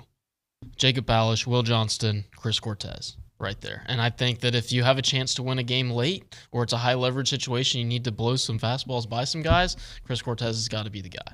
Rudis as well. I still think the pitchability we've seen from Rudis. Raleigh Hector's worked his way in. Raleigh Hector. But Will Johnson, yes. Will Johnson gave up the triple against Houston. He thought he was already off the field. That's a thing that Will Johnson has got to work through. I made a pitch. I thought I was going to get a strike. I'm leaving the field. So is my infield. It doesn't go for a strike. Then a guy barrels a ball. And the only place it can be hit and be a fair ball is where he hit it. He went with a pitch. It was not a bad pitch. This was a pitch in a location where you want to work at. So I think that he's moved up. I still think that he's number 3. But I think he's become your second left-hander. And other left-handers are now going to have to try to climb that ladder when they get opportunities because Will Johnson is throwing inside with that conviction and having some success. Yeah, and Tuesday night, Schlossnagle still gave Johnson the vote of confidence, right? He said, that was a 0-2 pitch or that he just missed the spot with a fastball. Yes. That's not who he is. That's not who he's going to be. That's not going to define him. He's going to play a much bigger role beginning this weekend. I just think it's interesting and understanding how bad – Coach Schlossnagle said in the interview yesterday, he said, I'm trying to look through a microscope while also looking through a telescope. So the balancing act of winning now and understanding you're building a program long term. So the long term is when you're looking through that telescope at Christian Curtis, you're going, okay, we just kind of keep him steady what he's doing in the midweek. Still coming off Tommy John. Right. I mean, it is a guy that you can't lose this guy by all of a sudden changing something. If you look at the microscope, you go, man, he can throw on Sunday. We got a chance to win a series at Alex Box. Yes. It's a balancing act. I'm not saying that they're going to do that. I'm saying the thought is going to cross their mind because when you're in the game and you have got 13,000 people there screaming on a Sunday and the series is up, you're playing for something, right, on Sunday. Yes. Like you wanted that bus ride home or that charter flight home to feel a little bit better, and you got Christian Curtis, who you think may have your best stuff. I don't know. It's interesting. The balancing act is interesting. He only threw 67 pitches on Tuesday, but last week, the Tuesday before, he only threw 75 pitches. That kind of made right at 75. They pulled him mid at bat, right at 75. So it made me kind of think, are they going to use him in the bullpen against Santa Clara? So I asked Schlossnagle on Thursday on the radio show, and he shot me down immediately. So I still think they're going to reserve Curtis for the Tuesday night role, and I would be shocked if he pitches this weekend at LSU. And I know that Rice, how their program's going, it's still important Tuesday. Then you go Texas. Then you go Texas State. You're going to put hay in the barn on how you play against Texas and Texas State coming up in a couple weekends. you've got to get W's. I mean, this team, you talk about the microscope, you have got to get W's. That's why they're paid the big bucks, to make that decision on Sunday. How are you going to treat this? I want A&M to be in that position. Yeah. I want to see Detmer and I want to see Dallas pitch them to where that decision can be made. But they can also pitch well enough that it's an easy decision on Sunday with what they do. We've seen it from them, and they can give it to them this weekend. Regardless of what the bodies are in the purple and gold and what they're good and what they're bad at, going down there and winning 2 out of 3 is a tall task for any A&M team. So excited to watch Jim Schlossnagle's first road trip as the head man in the conference for the Aggies. And excited to watch the continued growth and development of the guys that are going to be force-fed into these situations because, again, through the telescope, it's good for Ty Hodge and Austin Straitzer. In the microscope, it hurts to watch them struggle, right? So continue to, you're going to need the Jack Mosses and the Claunches and Boast and all these guys have got to play well. They have to for A&M to pull off this upset. But I'm excited to see them get the opportunity to do so. I agree with you. And this is not – you're not walking into the best team in the country. You may be walking in the best environment in the country because you're not going to go to Mississippi State this year, but you're not walking into the best team in the country, and you have a chance to win this series. It's there in front of A&M, even with how they've played. Your starting pitching's going to keep you in at least 2 of the 3 ball games, most likely. So you're going to have a chance. Zane, Scotty, appreciate it. All right. Thanks, Ryan. When we come back around Aggie Lane, you're listening to TexAgs Radio presented by David Gardner's Jewelers. I'm Chelsea Reber with your community calendar on the Zone, brought to you by Christine Engler at AggieLoanExpert.com. There's never been a better time for a cash-out refinance. NMLS 1309378 Equal Housing Opportunity. Join United Way of the Brazos Valley, Lions Pride Sports, and the world's strongest man, Mark Henry, at Fight to Unite on Saturday, March 26th. This week only, get your VIP experience tickets for 50% off. Go online to uwbv.org. Grief Share, a special help seminar and support group for people experiencing grief and loss, is held on Sundays at Peace Lutheran Church at 4 o'clock. Call the church for more information. High school juniors and seniors who cannot afford a prom dress can receive one from the Princess Project. Shopping events will be held on 6 Saturdays this spring. Find more information at princessprojectbcs.com. That's your community calendar, brought to you by Christine Engler at AggieLoanExpert.com. I'm Chelsea Reber on the Zone. Does your bank know your first name? At Normandy State Bank, they do. Normandy State Bank is locally owned, controlled, and operated. This local personal touch means banking decisions are made on site the same day you request it. Normandy State makes banking easy. They're open Saturdays, offer state-of-the-art online banking, bill paying, fund transfers, check and statement images. Normandy State, where customer service is their priority. Normandy State Bank, rock solid. Member FDIC. Hi, this is Clifford Dorn with Operation Safe Shield. Please put Thursday, April 14th on your calendar as Operation Safe Shield launches its initial fundraiser. The scope of Operation Safe Shield is to equip all law enforcement vehicles in Brazos County with life-saving bullet-resistant windows. On April 14th, enjoy a steak dinner, live and silent auction, and a raffle. To purchase a table, tickets, or make a donation, visit OperationSafeShield.org. How much are you willing to spend to protect the life of someone coming to protect you?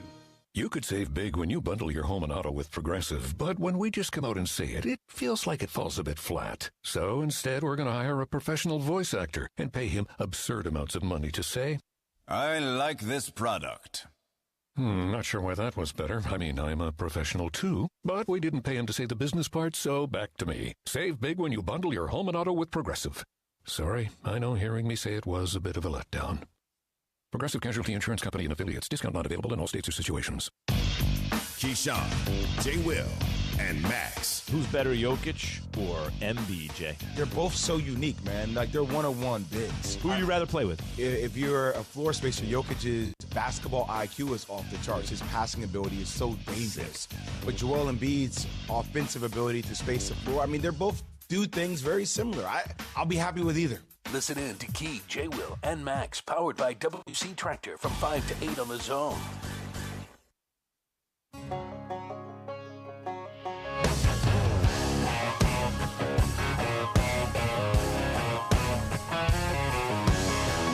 Real short segment here to end the 9 o'clock hour.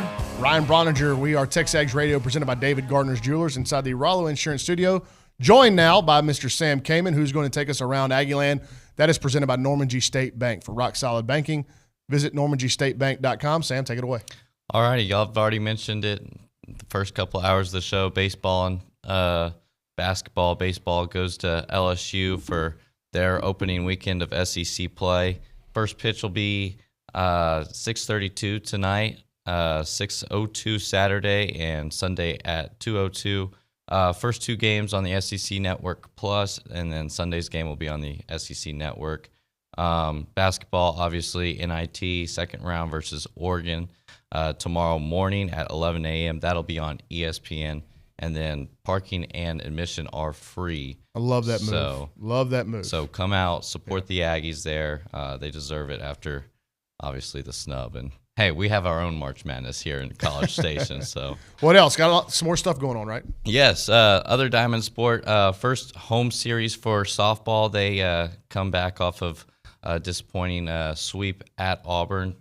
2 one-run games. They unable to pull those out, but they'll take on number 5 Florida here. Florida's very good offensively, so always very good. It's going to be a tough one for them, but I mean they played Auburn really close, so we'll see what happens. And then on the court, men's and women's tennis. The women's have Vanderbilt here tonight at 5 p.m.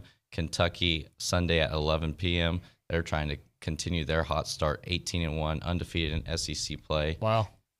Men's tennis is also undefeated in SEC play. They go to Kentucky on Sunday at 12 p.m. And then they just got off a 11-match homestand and lost to number 2 Ohio State, but still playing pretty well. Mm-hmm. And then golf, women's team goes to Tucson, Arizona for the Mountain View Collegiate. They were the runner-up in the Clover Collegiate, shooting 14 under.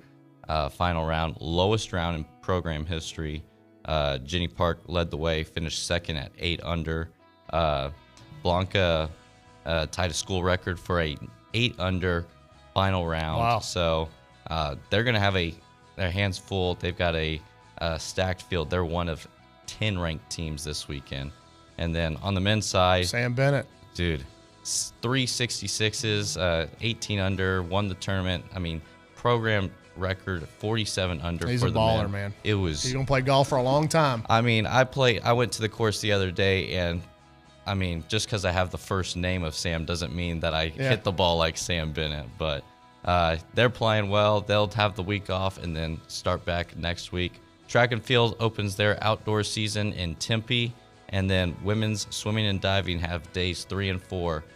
Going on right now, so in Atlanta, Georgia. So still a busy week for Aggie sports all around the globe. Appreciate it, Sam. No, thank you. That's Around Aggieland, presented by Norman G. State Bank. On the other side, Billy Lucci to end your Friday. TexAgs Radio, presented by David Gardner's Jewelers.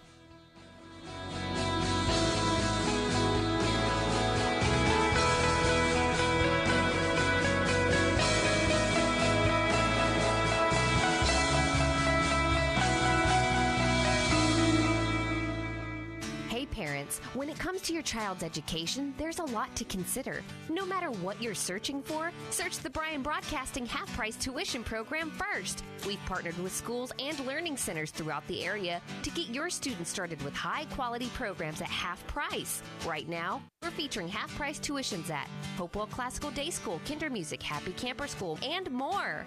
Half-price tuitions are first come, first served, and availability is limited. Go to halfpricebrazos.com.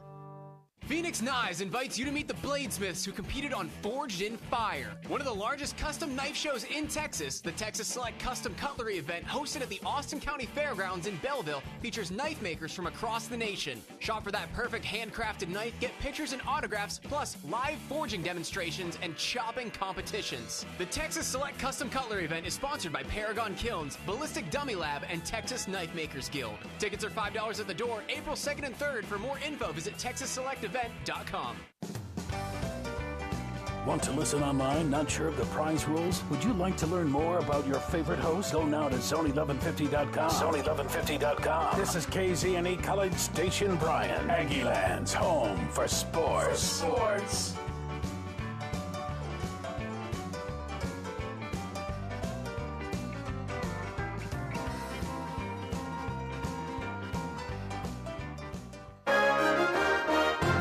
From WTAW, I'm Chelsea Reber with a news update on the Zone. A customer at a Northgate bar breaks his ankle after being pushed off the bar while he was singing karaoke. College Station police arrest the man who pushed the singer on a charge of aggravated assault causing serious bodily injury. According to the arrest report, the girlfriend of the man who was arrested said he was not provoked, and he told an officer he did not know anything. 20-year-old Wesley Cullen Baker of College Station was jailed in lieu of a $15,000 bond. Brazos County's online court records website is reopened after being taken down for 2 weeks. A county spokeswoman says their IT department used tools provided by the third-party provider for Justice Web that determined none of the county's non-public records were exposed to an undisclosed problem. This week's Brazos County Commission meeting included changing the boundaries of 13 voting precincts. Commissioner Russ Ford asked County Judge Dwayne Peters if this impacts his runoff election. Does that have any effect on the May 24th race, changing these now? No, shouldn't. Good question. Changes to voting precinct boundaries are the result of City of Bryan annexations and new Bryan City Council boundaries following redistricting. Elections Administrator Trudy Hancock says the changes approved this week will apply to the May special election to fill the unexpired seat in the Bryan City Council single-member District 4. Texas A&M University announces the discovery of 15 additional Aggie veterans who died in the First World War. The additional names have been added to a World War I commemorative site on Simpson Drill Field in the center of campus. They join the 55 Texas Aggie Gold Stars who are all remembered with individual oak trees and plaques. Former President George W. Bush visits the Rellis campus's George H.W. Bush Combat Development Center. The Texas A&M system announced the visit the day after it took place. The 43rd president also visited the Bush Library and Museum. For more news, go to WTAW.com. I'm Chelsea Reber on The Zone. Children are our nation's most valuable resource. Drive as if their lives depended on you. All too often they do. This message is from J&L Electric in Bryan, celebrating over 25 years in business, specializing in mobile home hookups, electrical remodels, house wiring, small commercial jobs, ceiling fans, phone and cable jacks. Call for free estimates at 589-1130 or 218-4874. J&L Electric in Bryan, wishing everyone a safe and happy spring season. If you have a debit card, you're used to spending money. But what if your card actually ended up earning you money? That's not exactly normal, but that's what you can get at A&B. It's called Kasasa Cashback Checking. Don't mind the weird name. What you need to know is that it's a free account with cash rewards. Use your debit card for everyday purchases, and we'll pay you cash back every month. If that doesn't sound like normal banking, well, guess what? We're not a normal bank. So contact A&B today and ask for Kasasa or visit ANB.com. Equal housing lender, member FDIC. Good morning, sports fans. I'm Zach Taylor with your Aggie Sports Minute on the Zone. The Sports Minute is brought to you by Hilco Metal Roofing and Supply. Call 936-825-0500 or click HilcoSupply.com. The Aggie Diamond Sports are in SEC play this weekend. Baseball's in Baton Rouge to take on number 8 LSU. First baseman Jack Moss on playing at Rowdy Alex Box Stadium. Half my family actually went to LSU, and my uncle pitched there, so I'm very familiar with it. I've been there a lot growing up, so personally I know a lot about it, but can't say I've ever played in front of it. So definitely going to be some unfamiliar territory there, but just ready to go. It's going to be a lot of fun. Game one between the